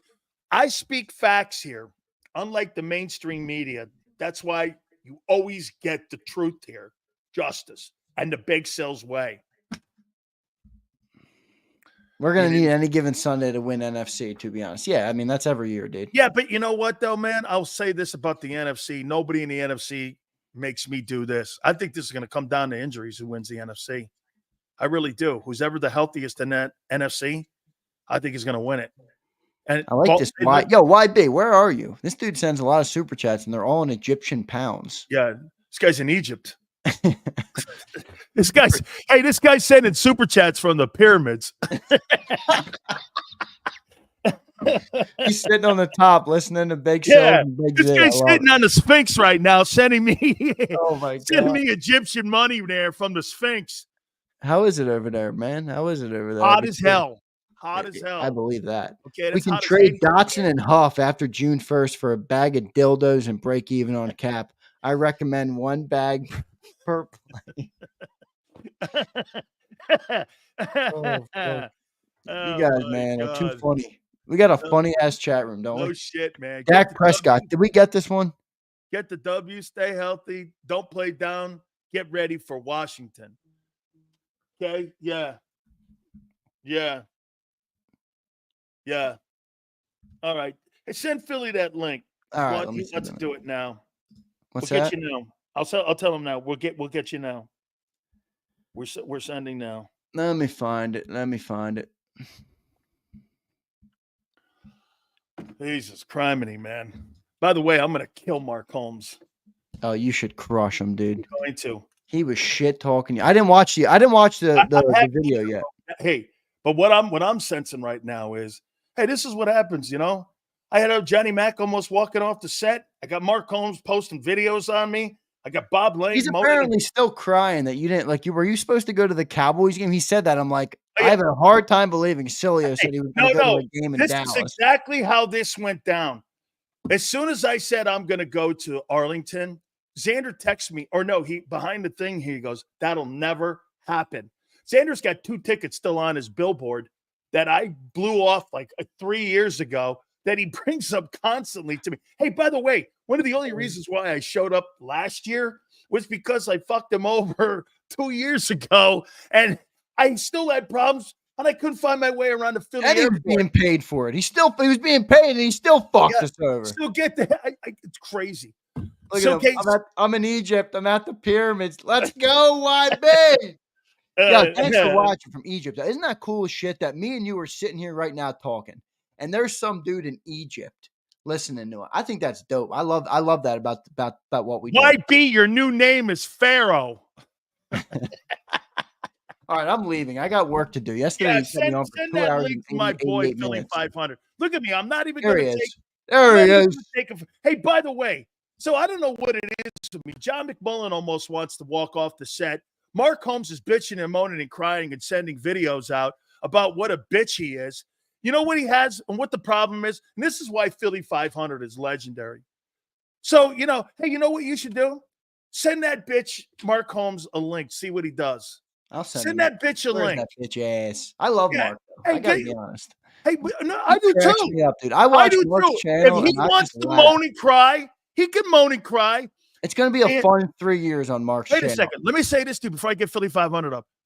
So, this guy makes it sound like we're dating. Like he goes like, Dan lied to me. Well, shit, dude, I lie to all kinds of guys. Really? I go, what are you talking about, man? Even if you were dating, he wouldn't be. He's all pissed off like we're girlfriend and boyfriend. Let me send him a link. All right, I'm getting out of here. Yo, appreciate everybody in JAKIB Nation. YB is the chatter of the day, coming in live from Egypt, my dude. Egypt. That's pretty sick. All right, everybody. See you. See yourselves. You got it, man. I appreciate it. Thank you guys very much. Hit the like button. Send that bitch Mark Holmes send him a link. I have nothing against him, attacking big sales. All right. So without further ado, this guy is one of the busiest men in show business, and I love him to death. And I haven't heard his thoughts yet on Nick Sirianni and his fabulous coaching this past Sunday here, where he gave up 9 points and almost cost that team a game versus a 2-7 Jaguars. And me and John McMullen got in it so bad, John almost walked off the set. So I know a guy who won't walk off the set. He is our friend, Philly 500, and he joins us now here.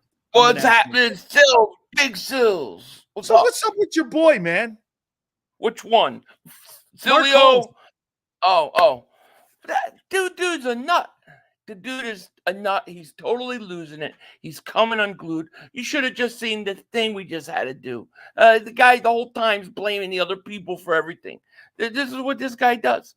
I told people early in the season, I don't think Mark can make it through the year without a breakdown. And I think it started. I think it has started. The Cowboys have infected him so bad right now that it has now become a mental thing for him that he's lashing out. You know, these are some of the symptoms of grieving. You know that, right? Yeah. And this is some of the 7 signs of grieving here. And so right now he's in full lashing out mode right now. Oh, right? Yeah. Big time. But let me tell you, I think the reason, if I think about it, what I think is happening is that the Roosters have finally come home, because he cannot make excuses for Dak Prescott anymore. He cannot keep using the same things every year. Oh, Dak did this, Dak doesn't have it. Nobody listens to it. Nobody buys it. And he knows that the Dak Prescott era is coming to an end. And he cares more about Dak Prescott than the Dallas Cowboys. Let's be honest. Philly, I'm going to make a comparison. It's kind of maybe some of the shit I saw last night in the election. No one's buying it anymore. Right? Hey, no one's buying it anymore. All right, Philly, 6-2 right now, your football team. How are you feeling about them going into this Cowboy game? Well, I'll be honest, Sills, and maybe this is wrong of me, but I can't help but do this. Like, I see the Cowboys stand right there, but I'm doing this. I'm looking at that Washington game coming up a few days later. I mean, this doesn't. It's Dallas week, but they're done. I mean, they look like they're beat to hell. They're already not good. They already can't win at home. Now you have all the injuries that they have. I just feel like. This isn't going to be a problem. How about this, though, Philly? How about this, though? The way you played against the Browns and the way you played against the Jags, could you do exactly what you just said and overlook them and keep that shitty Cowboy team in that game because you've got a really big game on a Thursday night? Yeah. I mean, people thought last week could have been the trap game. How about this one being the real trap game? This is a legit trap game because one – you haven't won in Dallas since 2017. Division rivalry games are always tough in themselves. It doesn't seem like the record matters. So, I'm probably overlooking them, me personally. But you know what? I'm not a player. So, as a fan, I can sit back and overlook. But the players, they've got to be obviously ready to play. And if they play the way they've played the last 3 weeks, I don't think this is a game at all. Are you concerned, though, that one guy can make this a game, and that is Nick Sirianni? Dude, 9 genius? points. He did everything in his power to lose that ball game.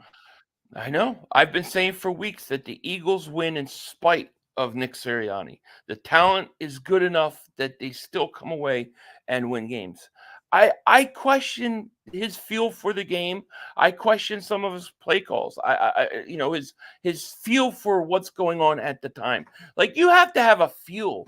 Like, right now this isn't going to work. I need to do this.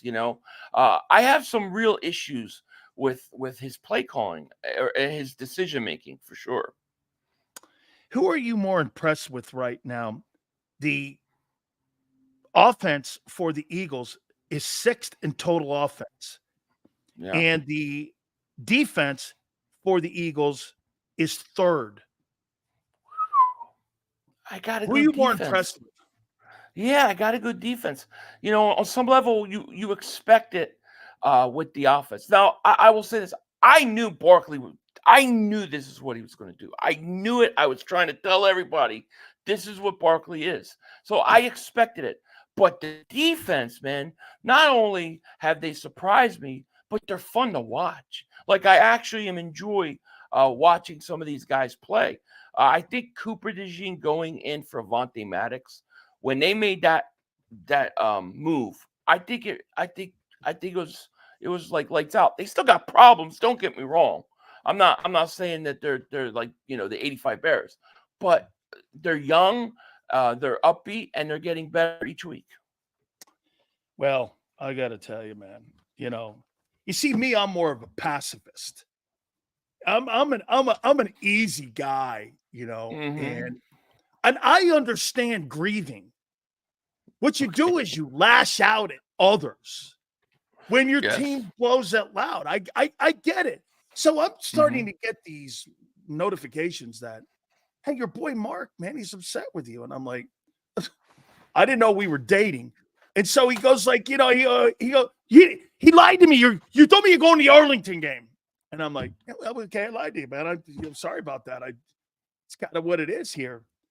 But, when your defense is 32nd and, I don't know where to go. So I have to give him, it looks like he has a cannoli, and I have to give it to him. I don't know what he's going to say, and I'm glad he's here. This could be the medication, but he's here? You think this is therapy? Wait, you think this is therapy for him, Mark Holmes? I think he's going psycho. Oh, look, he's here. Look, going psycho. His shirt's falling. You know what? His shirt's falling off. Bullshit. Look this at is his the kind shirt's of bullshit falling I gotta put up It's all with. dirty. First of all, I falling off. contacted. His hair's Shut up, messed. Billy. This Shut guy's going psycho. I'm going to sit back and I'm gonna just enjoy this moment. Go ahead, you guys talk.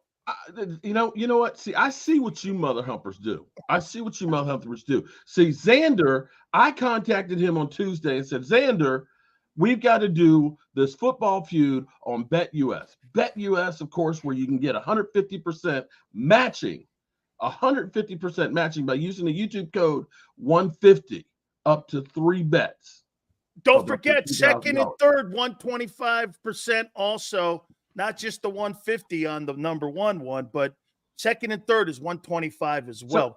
So continue, Xander, I thought we were cool, man. I thought we were cool because I said, listen, we've got it set up for 4 o'clock on BetUS's channel. It's going to be the very first feud game between us and the Eagles. I literally felt like it was the Lions going against the Christians, okay? Because I've got a shit sandwich for a team that I have to try and defend. One of the questions they have is why your team's going to win. Seriously? What'd you possibly give them? A divine intervention. I should have said because Vegas will make a killing because all the money will be on the Eagles. That's what I should have said. Can I stop you for a minute? I want to ask you something. Are you okay? Look, I'm not okay, man. Wait, I'm not okay. Are you okay? No. Because listen, can I tell you something? Watch this. I actually like you, dude. Okay, and I'm gonna tell. Wait, I do. I hate everyone. Just so you know, I don't like anybody.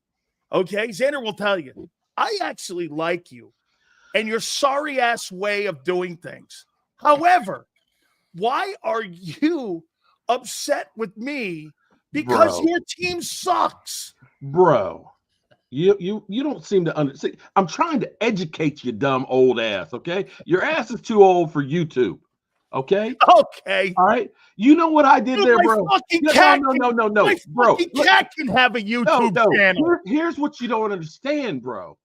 There's no such thing as bad publicity. Ask Jerry Jones. Honey, I know that better than anybody. When I did the video that I'm done with the Dan Sileo show, it was about advertising for BetUS's TV program as well as plugging your show. People are Muhammad like, Ali here. Mark Holmes. See, look, you're talking about it.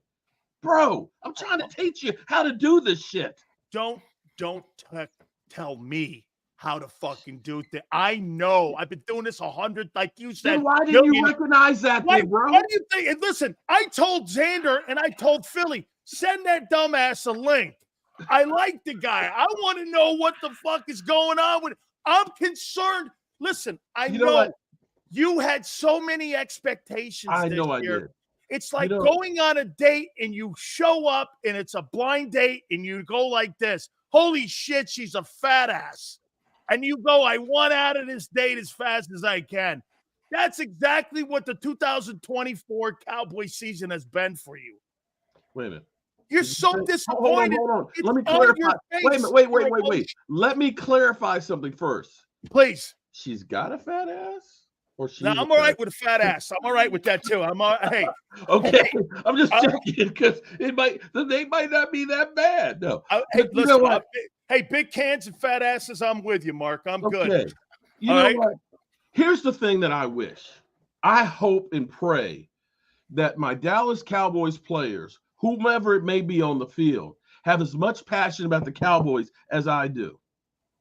At this point, I'm how going about there. how much they cry as I'm much going as to you? see if I can get in touch with In fact, I'll tell you what. Call Stephen Jones and tell him I can do as good as Terrence Steele. I can do this. Okay? I can do this. Okay? Put So me in, coach. wait. This week. Now, I just got through Philly this. You know, they got Washington on a short work week. Mm-hmm. Okay? And you guys aren't would you not agree, Mark? All kidding aside, listen to this. And I'm not trying to depress you anymore, and I'm not trying to send you to Vicodin here. It's nothing Watch you can this. do to me the Cowboys haven't already done.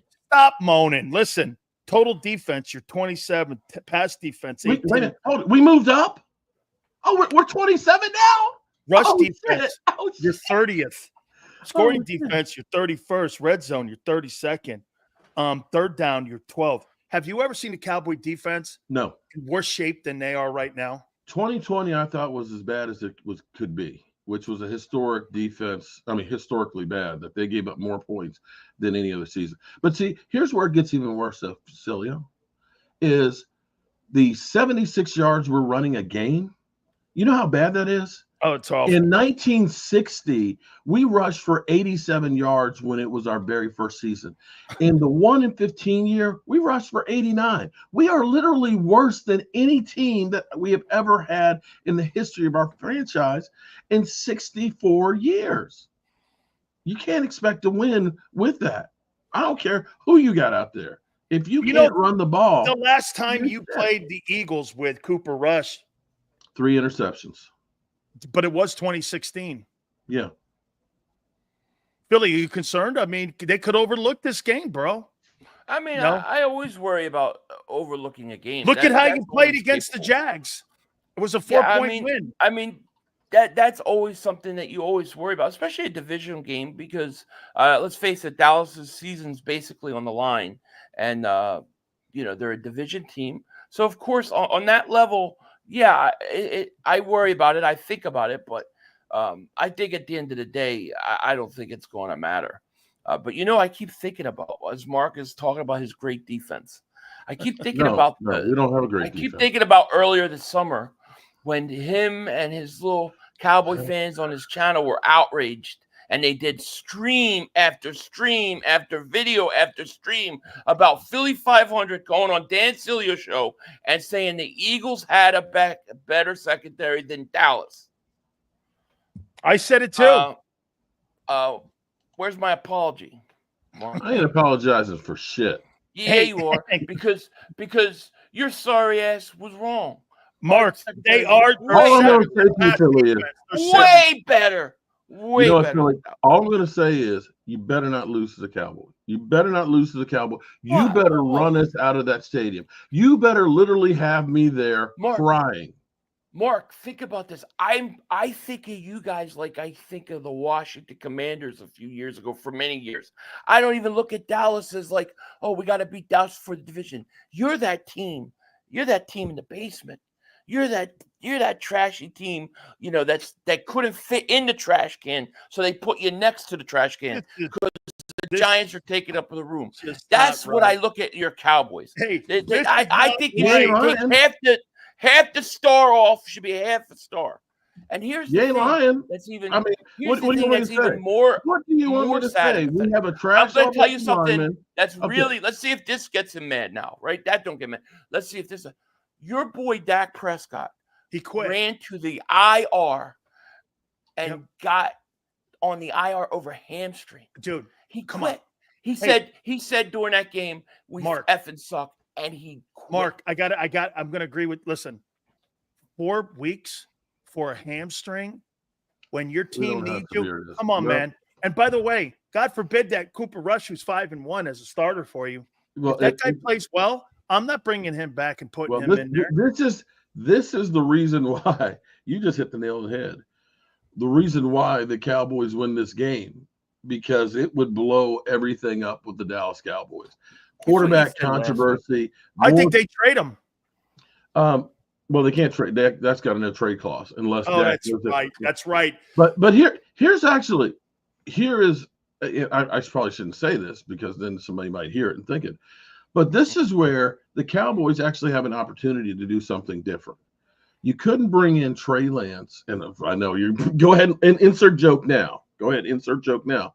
You know, but no, the joke is inserting the player. That's the joke. No, but what I'm saying is you make a package. Maybe it's a Wildcat package. We can't run the ball any other way. If you get Trey Lance and comes out there in a Wildcat formation, you're not expecting it. Who the fuck are you trading with, the BC Lions to Canada for that guy? Saying, look, bro, you try something different and surprise people. Can I ask a question? I mean, the Philly Special surprised people and ended up winning you a Super Bowl. You come out and do something different other than the same thing. Hell, put Trey Lance in the backfield, pitch it to him, and have him throw the football. Do something different other than the same predictable shit. You got to try and do something different than what you're doing. You don't have the horses to compete, so you got to use some trickery. Hey, Philly, they are the number one passing offense in pro football. Who, Dallas? Yeah. Yeah, because we can't run the football. We pass all the time. All right. I mean, they only got one guy to throw to. But now, their best, the guy that actually could play a little bit, the quarterback is not even playing. So I don't think that you can look at that passing numbers and even even bring it up as a problem. I'm curious though. What I want to know, and this is a serious question: do you feel that everything that's happened, Mark, the past week, do you now feel like Jerry Jones on purposely tried to Shanghai this team? Because I've said I think he did all this on purpose. And then the way that they went out and made a trade for Mingo, a 4th-round pick, it seemed like that was just like a almost to troll the fans, and then they rushed to get Dak on the IR. I feel like Jerry Jones wants his team. I think he wants a top pick. Philly, you could have made that move in the offseason. Now you bring him in for Cooper Rush. What are you building? You know what? I don't think he's intentionally doing it. I think he's out of gas. Here's what I think. Well, that move makes no sense whatsoever. Not when DeAndre Hopkins went to the Chiefs for the same amount. I know that the talking heads in Dallas are all trying to toe the company line and say, well, they didn't want to pay the big salary for a 32-year-old guy. But at this point, you make moves right now to try and win now. If you don't bring a guy in. You saw that with Amari Cooper, how we were a 3-5 team, that turned it around where we won the division. Mark, why didn't you bring a project guy with a 4th-round pick? Is stupid. Why didn't you go after Zadarius Smith to help your pass rush out when you know you got to play the Eagles this coming week? You go out and you get a guy from Carolina that's a non-factor. This stuff and overpay for not him. making sense. I don't think Jerry Jones is that stupid. And I don't think he's I honestly think this guy's conniving, and I think he's doing all this. I think he has a master plan at work. I really do. Revolve our emotions. Yeah, I think he's got. But actually, here's the thing that surprises me though. Through all of this, if you actually watch Mike McCarthy, he doesn't look like he is really stressing out about this team. And why would he? No, but here's the thing. I wonder. When Jerry talked about being all in, was the all in of, we just don't have what we need now. We need to clear the salaries off of this team. We need to start over. We have a lot of draft picks. If we end up having a bad season, all those picks move up. Now, trading the 4th pick, right now you're sitting there where you could have had that could have been a top 100 pick. That might have been like 99 or 100. That one didn't make any sense. Or it could have been Hopkins. Yeah, or it could have been Hopkins. But, the Cowboys don't want to spend any money. But maybe the plan all along was we're not going to try and do anything special. Mark, do you know why? You know why the head coach, why he's not stressing? You know how wants to much get the he's hell out worth? of here. He's worth $62 million in the bank. He's got a Super Bowl. Do you actually he think doesn't that need this guy job. gives a shit about a guy making poor moves that are undermining him every single day when he's coached the Packers and he's coached the Cowboys and he's got a winning record at both places? Yeah. You think that guy's really sweating it? So Probably he not. go on the beach and call it and go into TV and whatever and do what Jason. I'll tell you what, Jason Garrett has nothing on that guy. Mm-mm. That guy has a resume that he's not a Hall of Famer, but you know what? He could knock on the door because of the shit that he's accomplished. He's coached Favre. He's coached Rodgers. He's coached Dak. Why does that guy Well, care what here's Jerry the part- Jones thinks? Here's the part that you miss on that too, because everybody sees how stupid the Cowboys are and how much they undermine the coach. You know, you don't even let your coach know that you're making trades for players. And the fact that you went 12 do that in wins Philly, 3 years in too. a row, you look at that and say, you got 12 wins 3 in a row with that? Hell, you know, we'll support you and get you what you need and probably have a better result. Mark, they do that in Philly too, because I heard the guy say that today, the head coach say that. Get this. What about the trades? He goes, yeah, you know, I don't really have any say. That's our front. I mean, that's kind of what they do in Philadelphia. Let me ask you something about the Eagles, Mark. So the Philadelphia Eagles, and I brought this up in the first hour of the program, the Philadelphia Eagles have played 2 teams with winning records this year. Combined record of 26-46 heading into the Cowboy game. And everyone's sitting there telling me that the Eagles are playing good ball and that they're heading in the right direction. My temper is, how do you know?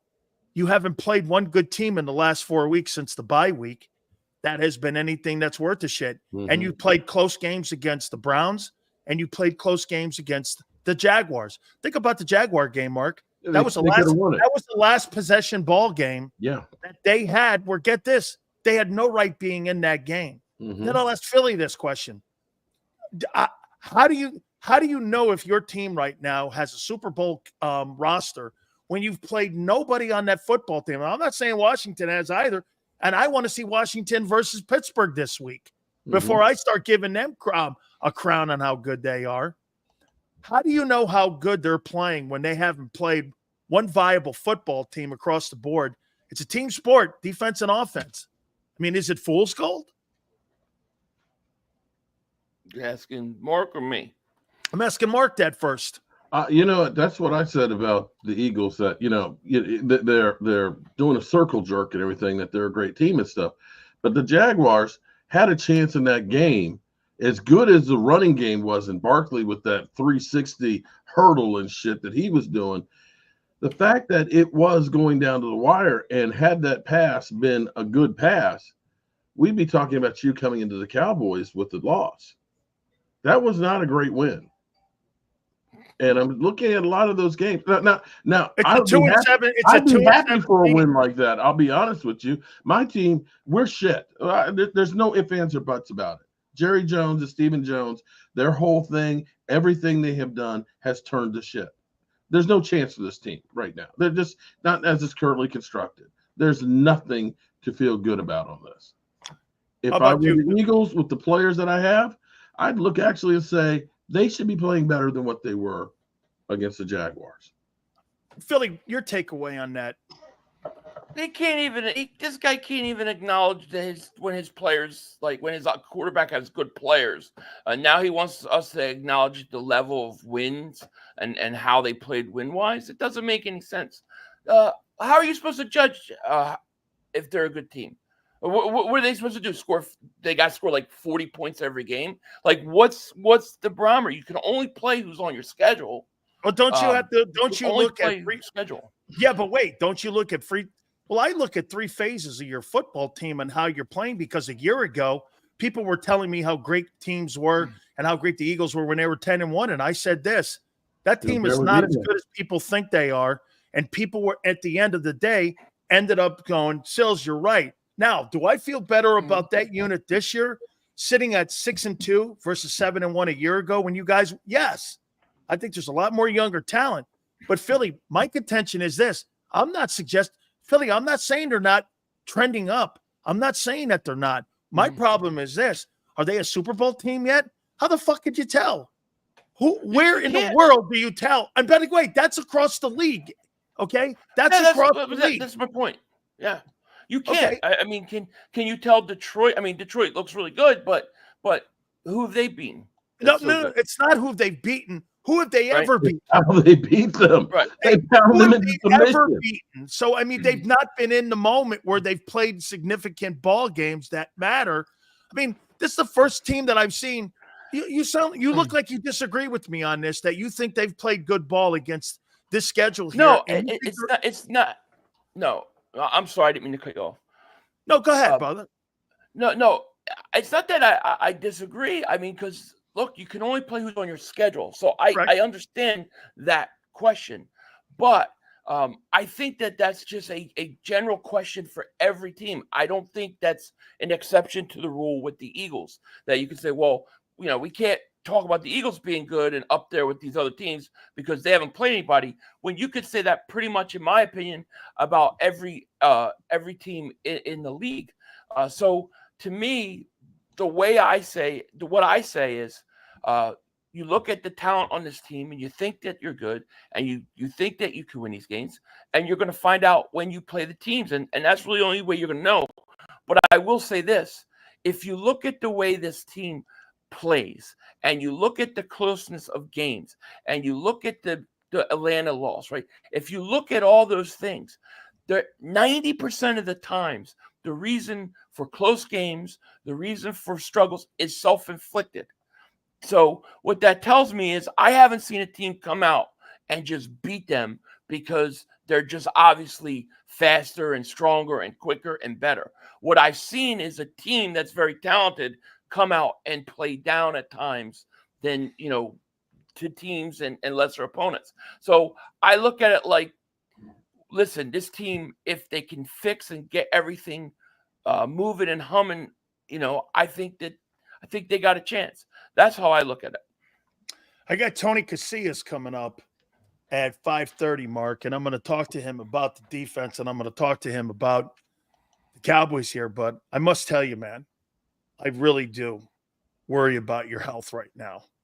I'm concerned for you, man, because I think Philly says that you're having a nuclear meltdown and that you're just right now having, and when he said it to me, and people were telling me that you were very, very angry at me, they said that you were having a mental breakdown and that you're having a mental breakdown right now over your football team because you kind of, you're upset. And I'm actually concerned about you that he's like Britney Spears at a gas station. Remember when she shaved her head, got stuck there?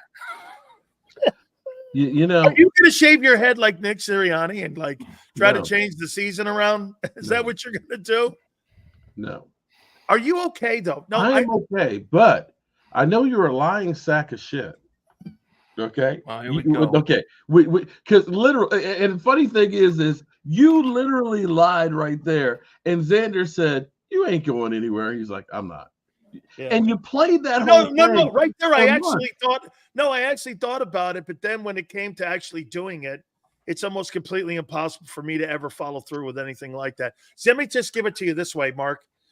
Xander paid, get this, Philly, Xander paid for a round trip ticket, first class for me to come to Philadelphia. I told him, him and his dad. Yeah, I'm coming. You have a waiting at airport. Yeah. Hey, I'm coming. I'll be there. Well, tell Xander, okay, you can never show up. That's why Xander said this. He'll never show. And well, so Xander I must do that for me apologize until to you 500 to go to that last game of the season there. I'll show up. Apologize. He needs to get over it. Who apologized? He apologized to you last week on it. No. There was. I heard. I was there. There was another. I said I was sorry. I said I know you're a lying sack of shit, but we still had one other thing that we discussed. That if the Cowboys win, that we were going to have a rumble in the jungle with Michael Irvin, me, you, and Philly 500. I knew it. And if the Cowboys win, I can make that happen. It's got to happen. I'll tell you this, honey. Will that make you feel better about everything? You know what? Hold on. Will that make you feel better, sweetheart? Listen, will that make you feel better if Hey, if you win, I'll get Irvin on, and we can kind of go back and forth here with you. Would that make you feel better, Sweetness? You have to give me some credit, Mother Helper. Oh, I do. happy The wife, fact that my happy life. team sucks as bad as it does, that I actually show up here and take the bullet for the Dallas Cowboys. You know what? I'm getting tired of hearing that. Oh, shut up, Philly. Well, we got to give Mark credit. Oh, Shut up, Mark, man. We're gonna. You know what are you what? supposed to do? Be a man. Show Please, up. God, if there's one stop thing I wanting can get, credit can for what I you're just get the supposed to. Cowboys to kick the Eagles' teeth in? Just that. That's all. I don't want nothing else. Just kick the Eagles' teeth in this week. Hey, Philly, I got an idea. I got an idea just in case Michael can't do it. Do you think he would ever, knowing his political background, I got an idea. You ready? How about if I get Herschel Walker on? Oh, yeah. I'm a big Herschel fan. Let's do it. Look at his face. Whatever. You know, I know I'm just the butt. You know, I'm here for comic relief. No, listen. That's all I'm here for. You don't want to hear. Wait a minute. You know what? I see the numbers Xander rise. loves Listen, you. I put the fans in the stands. Wait, I get it. Xander loves you. Me, I don't know. I think you're a little nutty sometimes, and I think you're off your rocker. But I think you kind of know, what you're doing. You know better than anything in that stupid ass Dallas market with those fucking idiots there on what to do and how to get people into the building. Okay, and by the way. I said, please send him a link. And everyone goes, wait, he's been talking shit. I go, I love the guy. He loves me. He's just in a bad way right now. Mark, look at this. Mark is a legend of the streets of YouTube. Look at their pull. My nose is itching. Hey, wait a minute. I have to give you a lot of credit, dog. Thank you. No, listen. Hey, I don't know if I'm being totally sincere, but hey, you're not. You're a lying sack of shit. So really, I don't believe anything you say, man. No. Oh, wait a minute. You're gonna indict me because I fucked up one time? No, I lied one time. Not effed up, but Training camp. No, that's not what happened. The Cowboys, get this, man. The Cowboys all of a sudden thought that they were like in the NFL. Get this too, Mark. They're charging non-people that are not affiliated with the team $375 to $500 for press credentials to go to those camps. That's something that's changed now. It's not like if you're not tied in with the team. It's really ridiculous now. Yeah, that's it's all about the money, man. But that's a first year thing I've ever heard that. Bro, they've got the elevated platform that's $300 a day, and you have to pay for it the day before. And you don't know if they're practicing on that field or not. It's all about the money. That's ridiculous. Okay, guys, before I get you out of here, Mark, wait, now I'm going to save you for the last one here. Philly. Yeah. Do you have any sympathy for your guy over here who is going through? I'll tell you this. This could be one of the worst seasons since Jimmy Johnson's 1-15 team. Do you have any sympathy for this man? No, bury their ass. That's what I say. Don't let up. I want them lifeless, legless. I want them buried at this game. I have no sympathy. I have no sympathy for the Cowboys. And you know what? He would have no sympathy for me. He would be doing the same thing. He would have video after video of me. He would enjoy it. I know he would. So no. Personally, non-football related, I love Mark. But when it comes to Cowboys, bury them mother humpers. Bury them. Mark, retort. It's times like this when you have Jerry and Stephen Jones bragging about how much money they make, and we haven't busted a grape in 30 years, that people say, you need to find another team. And that sounds really good. But see, as I sit up here, I've got the 77 Dallas Cowboys. Oh, and see, this whole statue of all of them. And I've gotten over half of them autographing the statue. And I look at those and the greatness of what it used to be with the Cowboys. And unfortunately, when with people like Michael Irvin, Emmitt Smith, I can't just leave that behind. And I can opine for,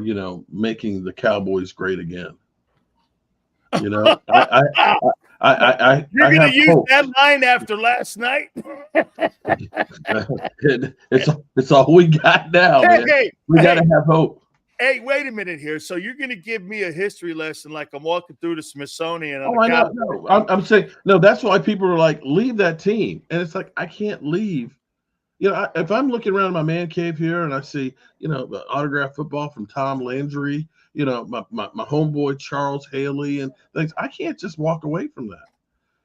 I don't like what I see right now. I hate it. Believe me, I don't like being this guy that is literally, you know, giving the bird and cussing everybody out. I like to be happy about winning the game. Mark, what would it be like to beat them Sunday? Oh my God. You know, I remember. Would that be a season saver kind of in a way? That would be like the 1-15 season with Washington, which is a playoff team. Yep. The season sucked, but at least we had a glimmer of hope and we at least had a taste. Okay? I'll admit it. It like all the fun I've had just busting his balls over the weeks. It literally that one it would be huge. Situation, that would change the whole thing because I mean, you know, that's a nightmare scenario. Really, I don't think you're going to blow them out. I don't think you're going to. If you can't blow out, I don't expect to blow them out. I don't expect. It's a division game. They're never blowouts. They're always pretty tough. But I think Dallas will hang around early. I think the Eagles will break it up in the fourth quarter. What I worry about is the coach decides, hey, I don't. You know, the one thing that I do wonder is you've given Barkley 27 carries last week, 21. Hey, Philly, and he's on pace for 340 carries. That's a lot. At some point, you've got to pull some of that back to save them. So, do the Eagles look at it and go, well, we're playing Dallas and we got Washington on Thursday. So we got to keep Barkley on a count going into this game. Are they going to worry about that or not? So to me, it's things like that I worry about, you know, Nick stuff. But other than that, I think, you know, we'll win the game at the end of the day. Well, Mark, Washington's the team. Somebody just gave you an idea. You know, there's room on the Birds bandwagon for you. No. It's the only bird I got. Yeah. Hey, you're on your cues. And the one on his barbecue grill. I'm sure he's got a couple birds on the grill, right, Mark? Cooking Mark, why do you look so depressed though, dude? It's like depression. It's like, you know, I struggle from it a little bit, and I understand depression. And I'm not trying to be a psychiatrist there, but dude, look at you right now. It's like you're in a fog or a daze or a cowboy dream, like, you know. It's a Cowboys nightmare, man. Yeah, cowboy nightmare. Okay. Don't let it fool you. As soon as the camera goes off, the music starts playing. Mark starts dancing. He's having a good old time. Come on, we know. Mark's happy.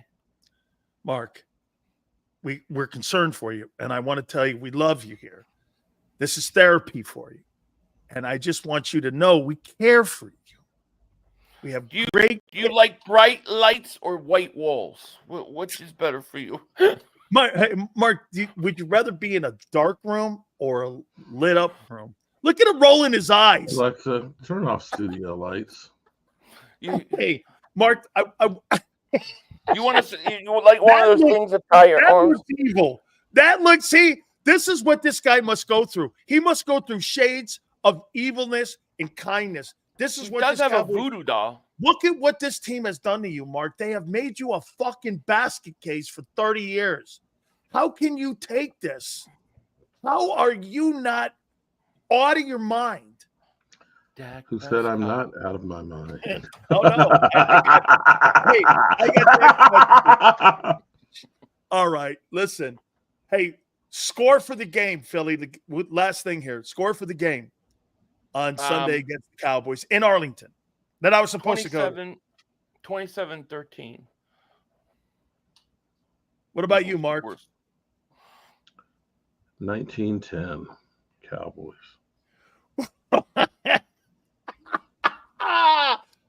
Billy, tell them how they can find you, brother. You guys did a great job for BetUS. Make sure you check out BetUS. Thank you, my man. Guys. Just type in Philly 500. But I guess it's, look, happy wife, happy life. Huh? Sills, you got to keep your wife happy here. Yeah, I got it here. Hey, keep Mark, her happy. make sure you check out the fabulous Mark Holmes and his legendary network. And Mark, now this is sincere. This is sincere. I said, send that fucker a link.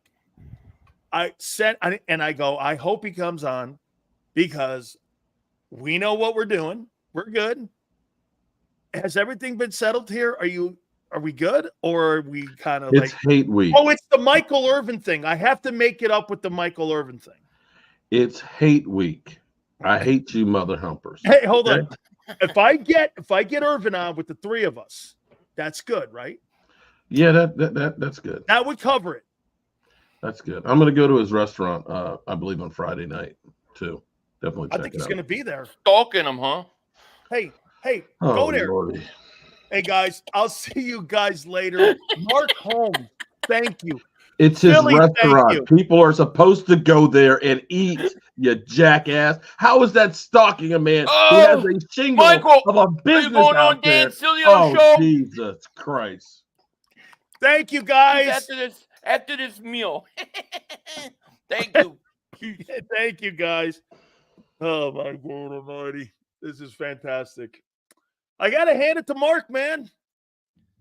Yes, sir. That guy knows what he's doing. For a guy that sits in his old lady's basement, like I told him, I'm pretty stunned. This guy knows what he's doing. He's probably better than anything they have in Dallas. I know he is, actually. And he's just killing those guys when it comes to the radio dudes. Good for him, man. Hey, it's going to be an interesting ball game. I do think that game will be close. Do me a favor. Make sure you check out Mark Holmes. That was pretty awesome. Hit the like button. Keep it here, National Football Show. If you missed any of today's show on the JAKIB Media channel, listen to the podcast on your way home. Available on YouTube, Apple, and Spotify. He's blocked well and tries to cut through the middle. Oh! Your gut says Miami is going to win, and you should take the over. Your gut also said your NFT selfies would only go up in value. They didn't. But your head is on Sports Grid and knows the QB is in concussion protocol. The backup has a 45 QBR against the zone coverage. The New York D has the most sacks in the league. So yeah, trust your head. It's smarter to be on Sports Grid.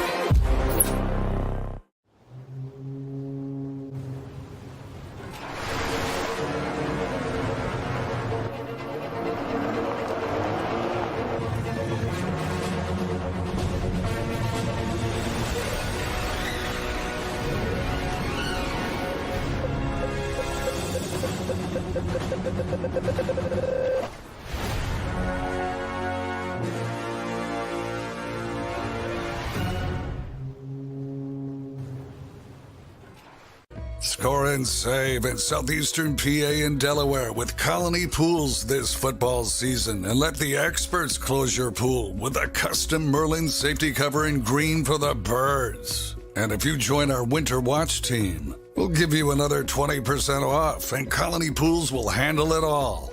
Keep your tiles on your pool, not in your pool. Fly with Colony right now, birds fans. Visit flywithcolony.com. I get scared sometimes. Of a lot of things. Joining in. Decisions. The dark. The dark.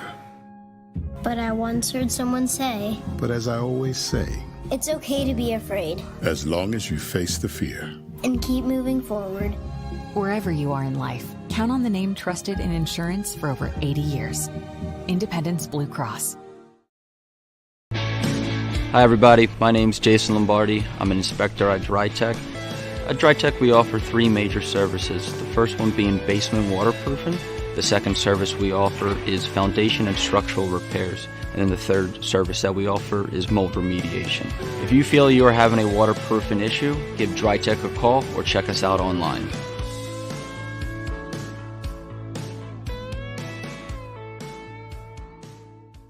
Heading down the shore, have a ball once more. Here, imaginations run wild and time stands still. Because here, you can find the best of the Jersey Shore, all on one 5-mile island. So leave the old you behind and get lost in the woods. Wild, wild, wildwood days. Plan your stay in the Wildwoods today. EAGLES. Eagles.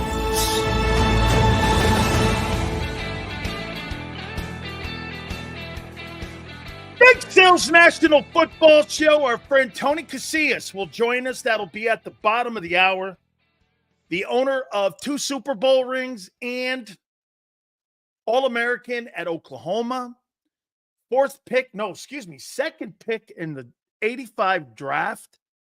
Was on those Super Bowl teams back in the day. Does a show in Dallas on the Cowboy Network. We will talk with him and we'll get his spin on what he thinks is the problems in Dallas right now. So we will get his thoughts on what's going on. By the way, this could be a trap game this week.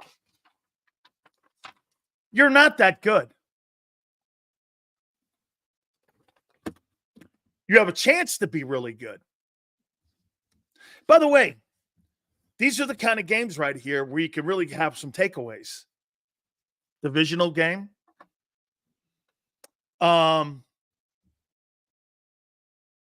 Playing down to your competition. Playing up to it. I see Jarrell in here. Jarrell's under the impression you guys have played people. And then you guys bring up, well, who's Washington played? You're no better than Washington. Okay. I agree. I completely agree. And their quarterback's playing better than your quarterback for the first 8 weeks. They are, and he has. That's a fact. Nobody disputes that. And you possibly are without AJ this week. If I am the Eagles, I don't play AJ this week. I play him, in my opinion, for Washington. Because that's the game and it's on a short work week. You're not going to put a guy with a bad hamstring. Get this. Our defense, average age is 32. What are we talking about? Actually, your defense doesn't average 32 years of age. It averages 27. Jalen Hunt is supposed to get more snaps to replace Huff snaps. Fangio pounded the table to get Jalen Hunt more snaps. Personally, I don't really think you're going to see that guy, especially in these 2 divisional games coming up. I don't. Akbar, we have more seasoned quarterback Sills. Vic ain't losing to no rookie. What has Vic ever won? Akbar, you make it sound like Vic Fangio's beaten teams and won Super Bowls. He hasn't. Who is he beaten? The guy in Washington's got a better resume and is a better coordinator. Facts. Won a Super Bowl ring as a defensive coordinator for the Legion of Boom, put it together with Pete. And as a head coach, took a team to a Super Bowl like your boy did. I don't know. Wagner isn't that good.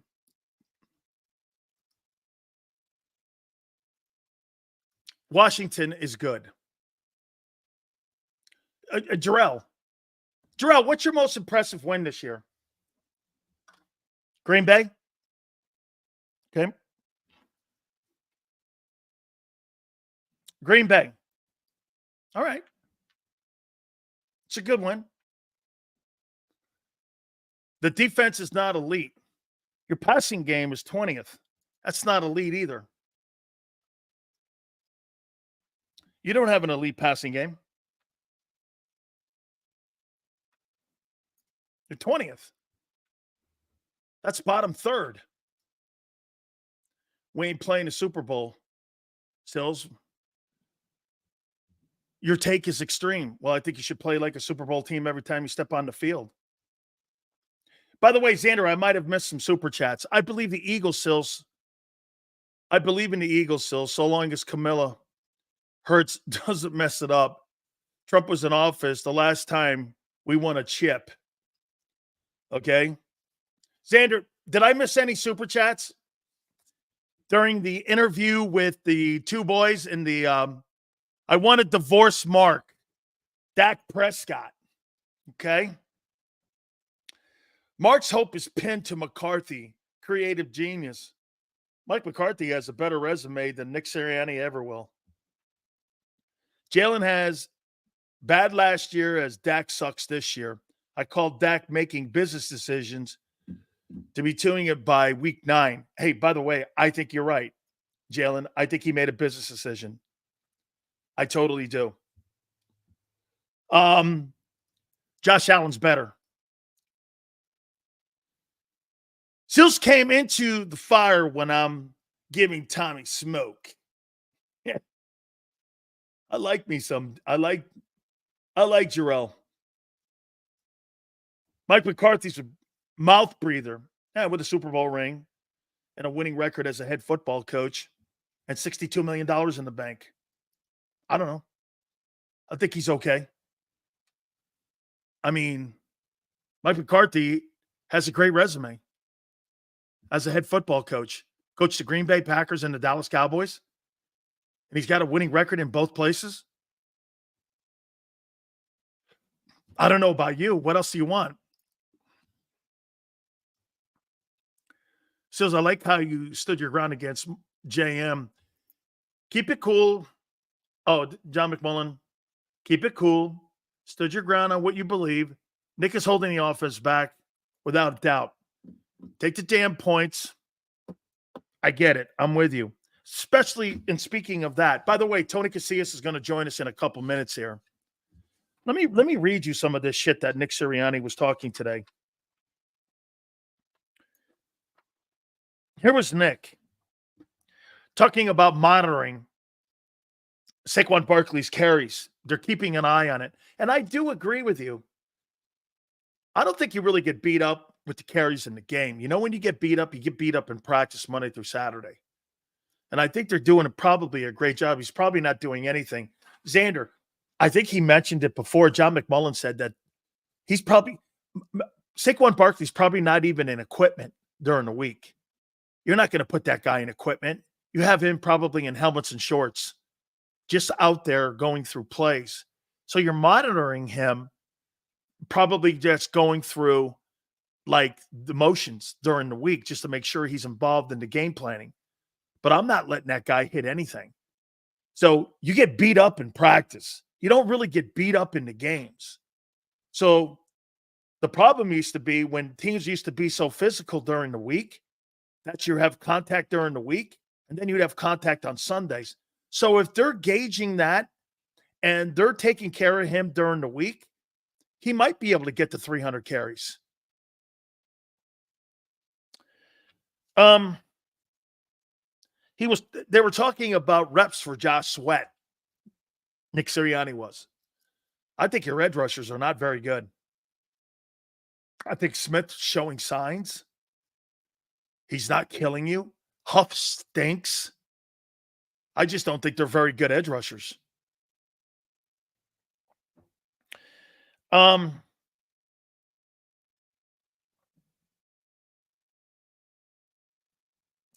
really liked what he said. This is Nick Sirianni. When it came to the Dallas games that they've won 6 straight, the Dallas Cowboys in Arlington, he's right. It doesn't matter. Going into this weekend's game, those kind of stats don't matter, that you've never played well. That's so like, doesn't matter. Every year, a team is completely different. Every year that Nick Sirianni's been the head football coach of the Philadelphia Eagles, every team's been different. The 21 team, 22, 23, and now this team. They're all different. So how does that matter that they haven't won in Dallas in six tries going into Dallas? In 6 years, they haven't won there. I don't really think that's a thing. I never thought that stuff was anything.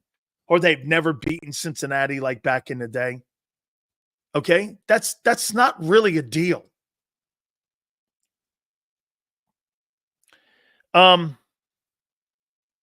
I don't know. Hey, Xander, did we get any news on Dallas Goedert or Darius Slay? Because the Wednesday injury report, I don't know if that came out yet on where they are and what Dallas Goedert's got to be close to getting back. And is Darius Slay playing this weekend? That would mean this. Who's going to be on Slay? Is that Cooper DeJean? Because remember something, CD's a slot receiver. Okay? He's a slot receiver. Hey, real zeal. Jalen was limited rest. Jalen Hurts or Jalen Carter? Because again, you know what that means to me? They're worried and concerned about the carries for Jalen Hurts if it's Jalen Hurts. So did they pull him from practice, Jalen Hurts? They're getting a little bit concerned about his carries. I think he had 14 carries this past week. So that's probably a little bit more why they're a little bit more concerned with that. Hurts didn't throw. Rest day for quarter one. Okay. Last week, it was great to catch up with my friend Michael Irvin. We had a great conversation. We talked about the Philadelphia Eagles. We talked about the Dallas Cowboys. And make no mistake about it, you know, what's crazy about the Cowboys, and I constantly see Tony Casillas, you know, posting stuff about the Cowboys. You know what? You know the differences between Tony's Cowboys and the current Cowboys? Distractions. And I get it today. Tony and I played in a different era. We didn't have that stuff. And we didn't really ask questions about, you know, Coach, why am I doing this? We ran through a wall, or if the wall was on fire, we tried to go through the wall for the coach. And I think there is a different style of coaching kids today. Tony wins a Super Bowl, second player drafted in National Football. Hey, by the way, think about this.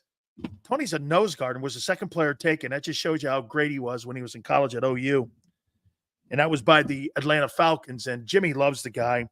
I absolutely love the guy. I revere the guy, too. One of my favorite people that played during our era, and that's Tony Casillas. And he is keeping an eyeball on the Dallas Cowboys, and he joins us now. And I have to tell him, I appreciate it. Let's bring on Tony Casillas now. And, Tony, I got to tell you, man, Michael said to say hi to you, brother. That's my brother right there. First of all, thanks for having me, Dan. And there's not, as you know, being his teammate in Miami and just knowing Michael, there's no one quite like Mike. He's my boy. I'll tell you this. He reminds me, and you've had two of the biggest star players that you played with Brian Bosworth and with Michael Irvin. And I said this, and I heard him, by the way, I heard Brian's changed a lot, and I see you guys kind of hanging out a couple times. We've had Coach Switzer on too, and I love Coach Switzer. Brian looks like he was more of a dick back then. And I'll say this to you about Michael. If you didn't like Michael and he was on someone else's team, I could see how you didn't like him. But when he was on your team, you absolutely liked him. I think Brian's come a long way with all you guys and reconciling with some of the things that went on back there at OU when you guys had that great football team, when you were on that team with him. But Michael, he's one of the greatest teammates, and I tell people this to this day. He's one of the greatest teammates I've ever had. Well, you'd much rather have him as a teammate than play against him. Yeah, absolutely. But, you know, not only that, he's so likable. And you know, I think that's the difference between, you know, someone like Brian Bosworth and Michael Irvin, is that I'm going to probably go and have a couple of beers and steak with Michael. Brian, on the other hand, is a little different. You know, it doesn't make him a bad guy, but you know how it is, Dan. You go to work, you coexist, you work together, and then some guys you just go home and see them the next day at work. There's other guys you hang out with. But yeah, I'll say this: Michael was probably one of the greatest teammates I've ever played with, just because, you know, he backed up what he, you know, when he went off and started talking and got into people's faces, people responded. But there's a certain amount of loyalty in that guy that you can call. I think you could give him a phone call and he would be there for you. It might take a while for him to call you back. Absolutely true. He would be there for you. So that's what made it so special. Have you, just to follow up on the Brian one, have you guys reconciled? Because, you know, he was such a flamboyant player and he was such a great football player too, but you were a spectacular player, Outland Trophy winner, all that.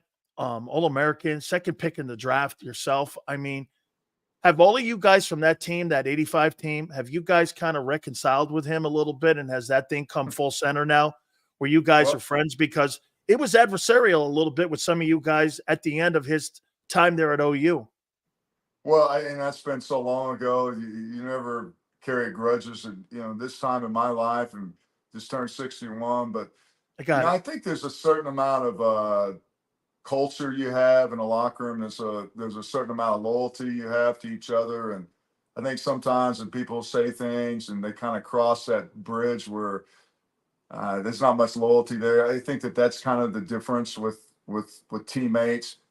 I will say this, even in the modern day, you've seen this, Dan, with the NIL and just the transfer portal, the loyalty has changed so much. But, back in an era where you just felt like you had to have a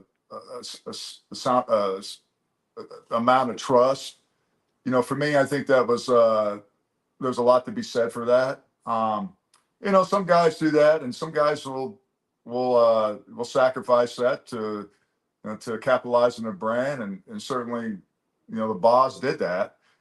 But I've always been a team guy. I've always been a type of person that, puts the team before myself, and, everything else will come with that, regardless of who you are. And I just think that's something I always live by in my life. And like, only is the great Jimmy Johnson used to say, it only catches up to you when it catches up to you. Absolutely, man. Hey, I gotta, you and me, defensive guys. And speaking of Jimmy, Dave was on a couple weeks ago. Butch was on a couple weeks ago as well. And I don't know if I've ever seen anything like this. I mean, I'm not a fan of Micah Parsons. I'm just not a fan of the lack of focus. I think Mozzie Smith was a bust. I look down at these numbers and I go, I'm not even sure they were this bad. 1-15. Rush defense, they're 30th. Scoring defense is 31st. Red zone, they're 32nd. Total, they're 27th. I mean, Tony, what's happened here? I mean, last year they were functional and they were able to win 12 ball games. I think Mike Zimmer was on that staff when you guys won that Super Bowl back in the day. I mean, can he be really that much of a difference from Dan Quinn to him? Well, this seems like the sky fell whenever they, after they play Cleveland. It's like, hey, this team, as you mentioned, Micah Parsons, and they had like 6 or 7 sacks, or just a ton of pressures, and their offense looked good, and then after that, everything just disappeared. And I think Micah Parsons, is a tremendous player, no doubt about it. Athleticism. Can rush the passer, but I think that's the only 2 things he wants to do. And I think when you have a defense, Mike Zimmer, I don't know, maybe he's asking these guys to do a little bit too much, but I know when I played for Mike, and I'm sure that he's this kind of transition as he got as a coach in the league, and a different style of page. He asks you to be disciplined. He asks you to pay attention to detail, technique.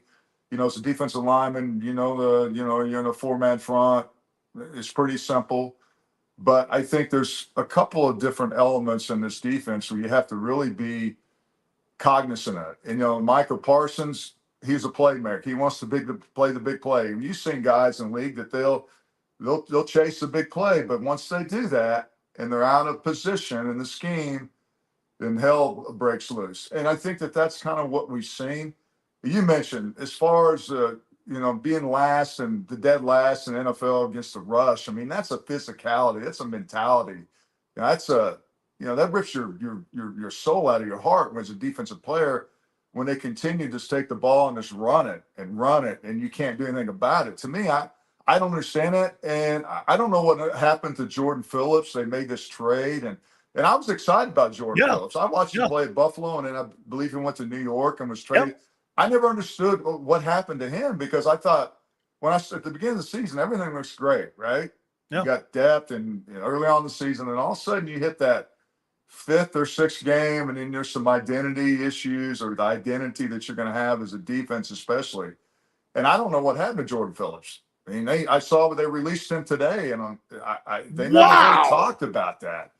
So I don't know. I don't know that what's happened. I think for sure the defensive that we've seen, and everyone, the question is going back to Dan Quinn. Dan Quinn was a tremendous defensive coordinator. And I think that if you understand Mike Zimmer's defense, it's a defense that's pretty simple. You can make some big plays, but I think you have to be a little bit more disciplined. And I just don't think that the brand of players that they have on that defense now, I think they haven't bought into it. And offensively, that's another question, Dan. This team has imploded. I've never seen a team with so much hype. Well, I guess I have. It seems like that's every year with the Cowboys. But I've never seen a team just implode so quickly with so much expectations. And maybe that's what that's the narrative every year for the Cowboys, that there's just high expectations. And, this year is just, has been inexplicable. It's crazy to figure out what the hell has gone wrong with this team. Do you agree, Tony, that, and I've said this before, that when you look around the league, look at the coaches that have the autonomy and staff picking personnel, Tomlin, the GM works for him. He doesn't work for the GM. Look at Kansas City. Brett Veach works for Andy Reid. Sean McVay, Les Snead, and Kevin Demoff, they work for those guys. Same with Matt LaFleur up in Green Bay, and maybe even to an extent what you have with Kyle Shanahan. Don't you think that Jerry has tied that GM's role into owner role? And what's happened is when you see players like Ezekiel Elliott not showing up on time to meetings, or you see people coming out of the locker room bitching at media people, my point is, well, if GMs can do it, why can't I do it? And what Jerry's tied in to a player looks at him, goes, well, there's a guy with the total control in the locker room. Hasn't he undermined every single coach, Jimmy Johnson and Bill Parcells excluded? Has he undermined every coach in that building on a player? Like, if you got young players that don't know the difference in focus and what it takes to be a champion like you guys did, don't you think that takes away from that?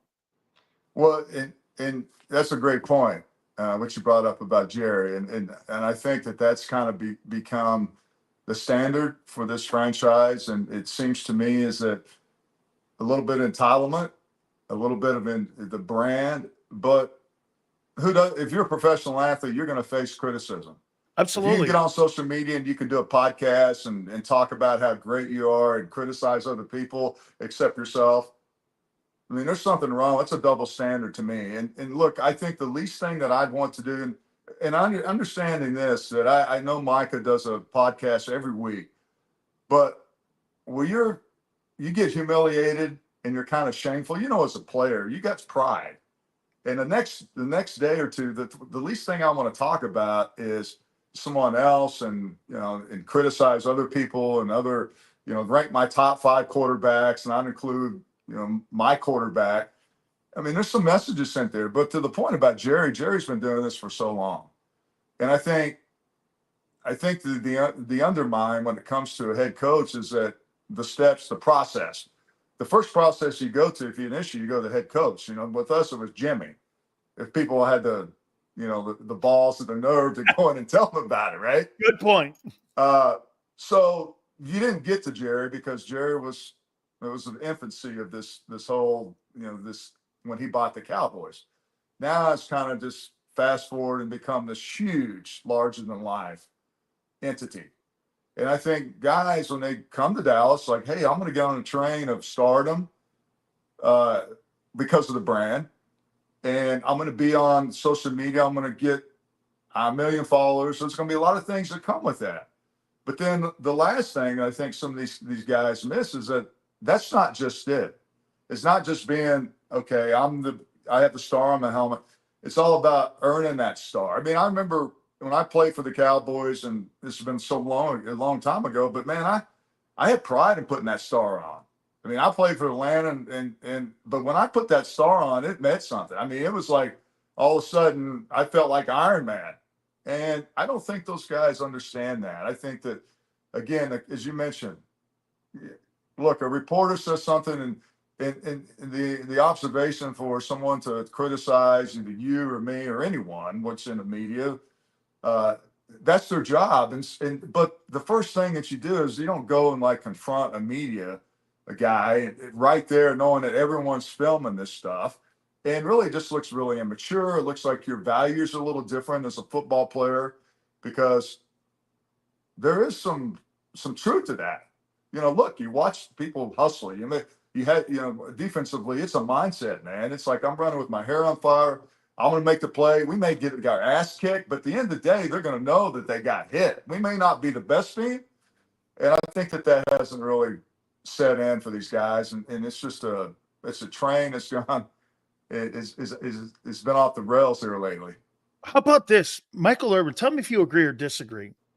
Michael said this about what you're talking about. I guess some of the guys were complaining about being, watched all the time when you're working out. And like you and I know, because I remember when I'm working out there at Valley Ranch, we had that outdoor facility where people could walk by, and they had parties come by and people would walk in. Fans had an opportunity to come out there.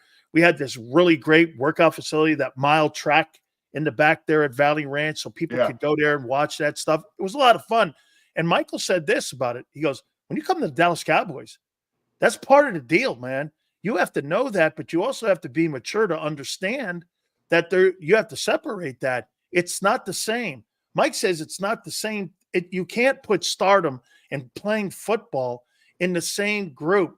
And he thinks these guys have done that once you come to like you said, when you put the star in your helmet, it was about Bob Lilly, Randy White, those kind of players that played there.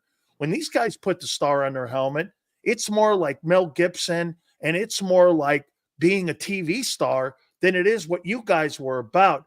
That was his mentality. Do you follow down that line that those guys look at themselves as TV stars when they go to Dallas?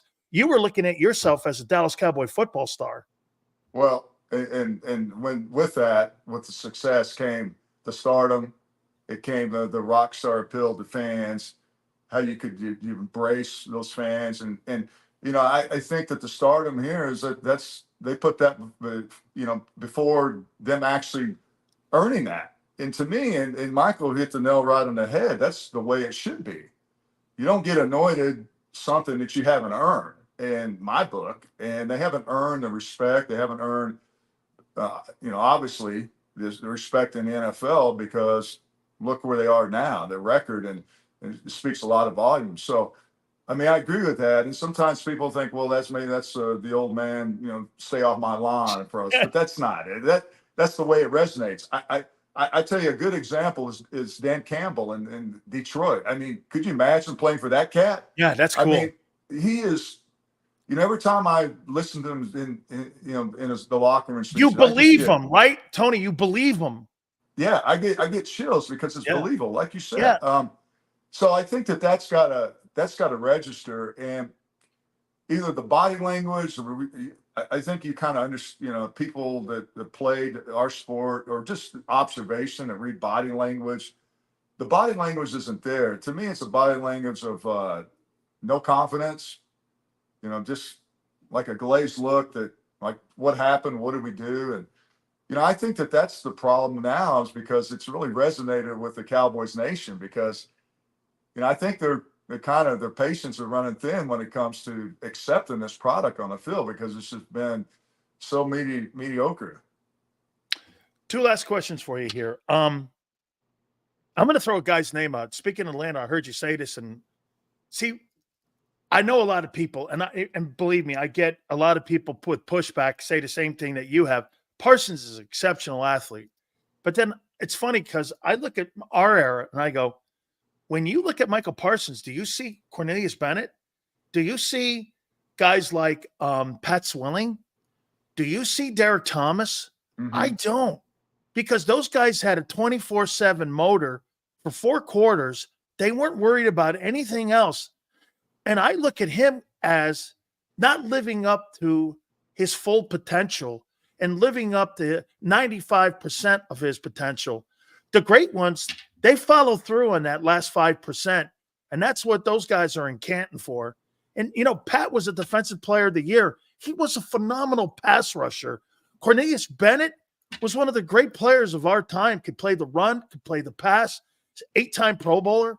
He's a great player. And I go, when I look at Parsons, I go, I see him sometimes. It's like Casper the Ghost. I see him one day, and some days I don't. Yeah. And I'm wondering, is he distracted? Is his focus his issue and not talent? Yeah, I think that, yeah, for me, when I thought about, the Cowboys are talking about, let's go trade for someone, and they traded for a receiver out of Carolina, but whenever I started thinking about it, I'm thinking, okay, what lies ahead for this Cowboys, the rest of the season? Dak's out, CeeDee Lamb, you don't know what his status is. You don't know what's Michael Parsons. There's a lot of guys, Demarcus Lawrence. So what do you do right now? How do you salvage a season? I started thinking, what if there was some buyers out there for Michael Parsons? What could you get for him? Because to your point, I think that's always been the question for me. And again, if you watch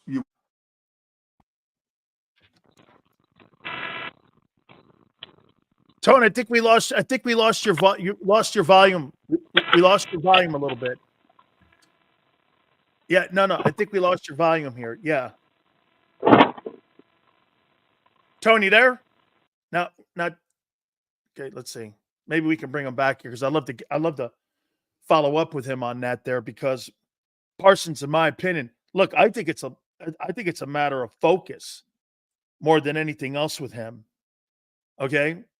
I do. I think it's just a matter of focus when we're talking about a guy like that. I mean, and by the way, he was bringing up trading him. What could you get for him?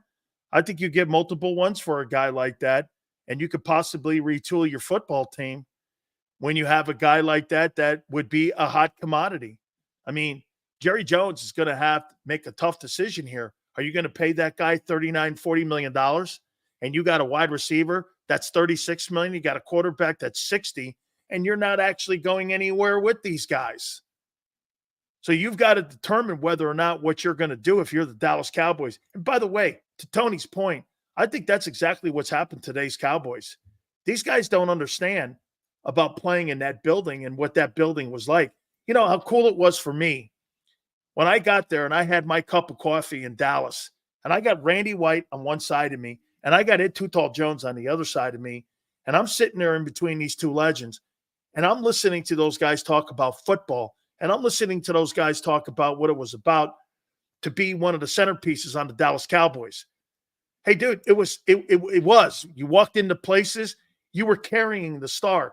I don't feel that way now, and I think Mike feels the same way about how you look at that. Sills, would you not have Parsons play linebacker in college? So I like what Tony said. Let's see if we can bring him back here to finish it up here. Tony, you there?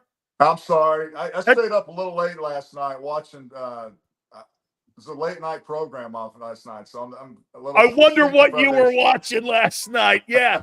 Hey, just to follow up, you're talking about potentially dealing Michael Parsons. He could probably command a couple first-round picks, and Jerry's got some tough decisions. He's got a $36 million receiver. He's got a $60 million quarterback with a no trade, where he's kind of pigeonholed in that thing. What would you do, Tony? I mean, would you shop him, or would you build around him? Yeah, I think that this is kind of a serious question. I know Jerry, as you look at, he's not getting any younger, and I think he wants it now, but I don't know if now's the time for him because of the way this thing is unfolded. But without a doubt, it'd be something that you have to, to look at and really just explore the opportunities and what you can get for someone like Micah. And he's a tremendous player, no doubt about that. But to your point, we're talking about is when you watch him play, as you mentioned, he just kind of disappears. All of a sudden, it's like, where's Micah? And look, when you run the football at him and you run some counters, you run some double teams, hey, it's like, yeah, I didn't sign up for this. I signed up just to make tackles for losses and rush the passer. So I think that's what we see. Yeah, Dan, it's like, I'm not paid to do this. I'm paid to freelance and go make plays. He's got a little Junior Seau in him. Junior will blow up a scheme anywhere, but then Junior was so talented he's going to cover it for like breaking up the defensive technique that he needs to go make a play. He's so talented. All right, finally here. Dude, OU, man. How come I don't see OU and I don't see Switzer OU any longer? Then again, I don't see Tom Osborne, Nebraska. Maybe it's just, again, now I'm sounding like old man, get off my lawn guy. I mean, you get this, for a football program that I knew played exceptional defense. It's like you guys are now like a Mountain West football program that doesn't play defense. It's got to be disappointing for you to see on that side of the football that they're just not where they once were with all the recruiting guys that used to go in there and want to play there, especially defensive players. Do you think the SEC will attract some of those players back to your program because of the conference's idea of wanting to play defense? Well, what we're seeing now is just the baptism into the SEC. You know, if you do an autopsy of this team right now, I think that you saw, you know, I used to complain all the time that this team didn't play defense, and they finally started playing defense, but then their offense is horrible. I mean, I think the SEC, you got to play a different brand of football, man. You have to be able to. I think the SEC is the Big Eight when you played, because that exactly. conference, great point. You're right. That man. conference was a spectacular defensive conference. The Southwest Conference and the Big Eight back in those days, those guys played ball. Yeah. Those were great. Yeah, it was a physical matchups, and they ran the football, and you know, we had to try to throw the football against Miami, but sometimes, but you know, that was the identity. The identity was great defenses. Yep. And the wishbone and running the football and just big plays. And now when you look at Oklahoma, this version of it, I think really the SEC exploits a lot of different things. I think this was kind of a cautionary tale for Oklahoma going to the SEC is like, yeah, be careful what you ask for, because you know, we're seeing some of the offense. You know, the offensive line is not in the past have had great quarterbacks. You know, Baker Mayfield, Kyler Murray, Jalen Hurts. I mean, you name it. You know, they've had the quarterbacks, and that made people around you a little bit obviously better. You had a spread offense. You threw the ball.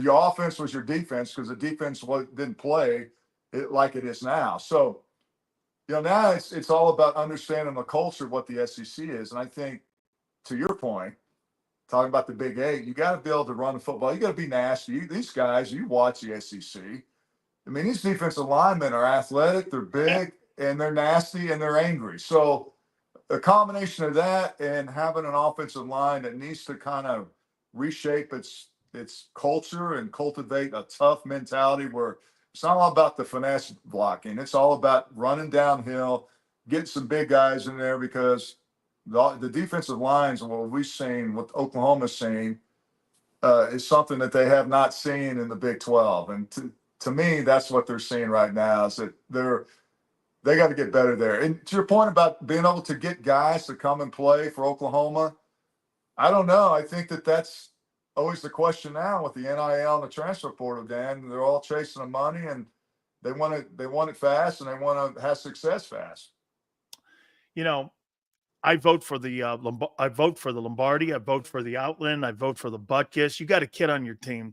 What's his name? Stutzman, the linebacker kid? Yeah, Danny Stutzman, yeah. I saw him the other day, and it was kind of a little bit Hollywood for me, and I was like, I don't know. Do you think he's a next level player? Do you think he's? I don't know. I that's a great question, because I think he kind of. Because I see him sometimes, and then sometimes, Tony, I don't see him. You know what I mean? I think he's athletic. He can run. But I don't know. There was a linebacker at Oklahoma, a guy named Rocky Kalmus, and he was kind of. Love him. Love Rocky. I loved him too, but he reminds me a lot of him and Teddy Lehman. Those guys could run sideline to sideline. They would stick their head in there, and they would meet the running back and blow up a gap. But I don't know. I think that's the question. I think last year he needed another year to kind of evolve and get better. But I think as I see the year go by, I kind of see maybe he gets a little worn down, and maybe he may be a little undersized and just playing the SEC. But that's the way it's going to be every Sunday in the NFL, man. Hey, You had another guy, too. You had an Italian kid that was on the other side of Bosworth that was a pretty good loose something. Oh, Maglio. Migliazzo. Yeah. Dante Jones. Yeah. Kevin Murphy. I mean, we had some linebackers, back then. And just like you guys had great defensive linemen. Yep. And that really kind of fed off and complemented each other. It was great defensive linemen, linebackers. It's all about the dudes up front, right? Absolutely, man. You know what? We make you two guys, unless me and Jerome would do this. Hey, I'm out of here. You guys have to block here because I'm running around the block here. That's what Jerome would always say. Hey, I'm running around this guy. What do you mean you're running around the guy? hey, Tony, it's always great catching up with you, man. Thank you so much for your time, man. And it's interesting times going on in Dallas, to say the least, right now. And I so appreciate your time. Thank you, brother. Man, I love you, brother. Keep up the great work. Thank you, too, man. I love you, too, Tony. You know how much respect I have for you, brother. Thank you. God bless. Peace out. You got it. Our good friend Tony Casillas, one of the truly great football players during our time, especially in college football. I mean, the guy won the Outland Trophy, and he was absolutely sensational. We so appreciate him coming aboard. Look at him even saying that Dallas Cowboys right now, they're posers. That's kind of what he's saying. They're posers. How come Sil's not telling Mark that he loved him when I do love Mark Holmes. I don't have a problem with him. Guy showed up. Unlike you, senor. I like Mark Holmes. He's all right, man. Holy cow, this guy. But on to me, huh? He's the Bafangul. Give me a break there, senor. You're a white guy. You would never know what I just said. It's all good. Hey, hit the like button. I want to thank everybody on the Super Chats today. Do me a favor tomorrow, 2 to 6 Eastern time, and we'll see you on the flip side.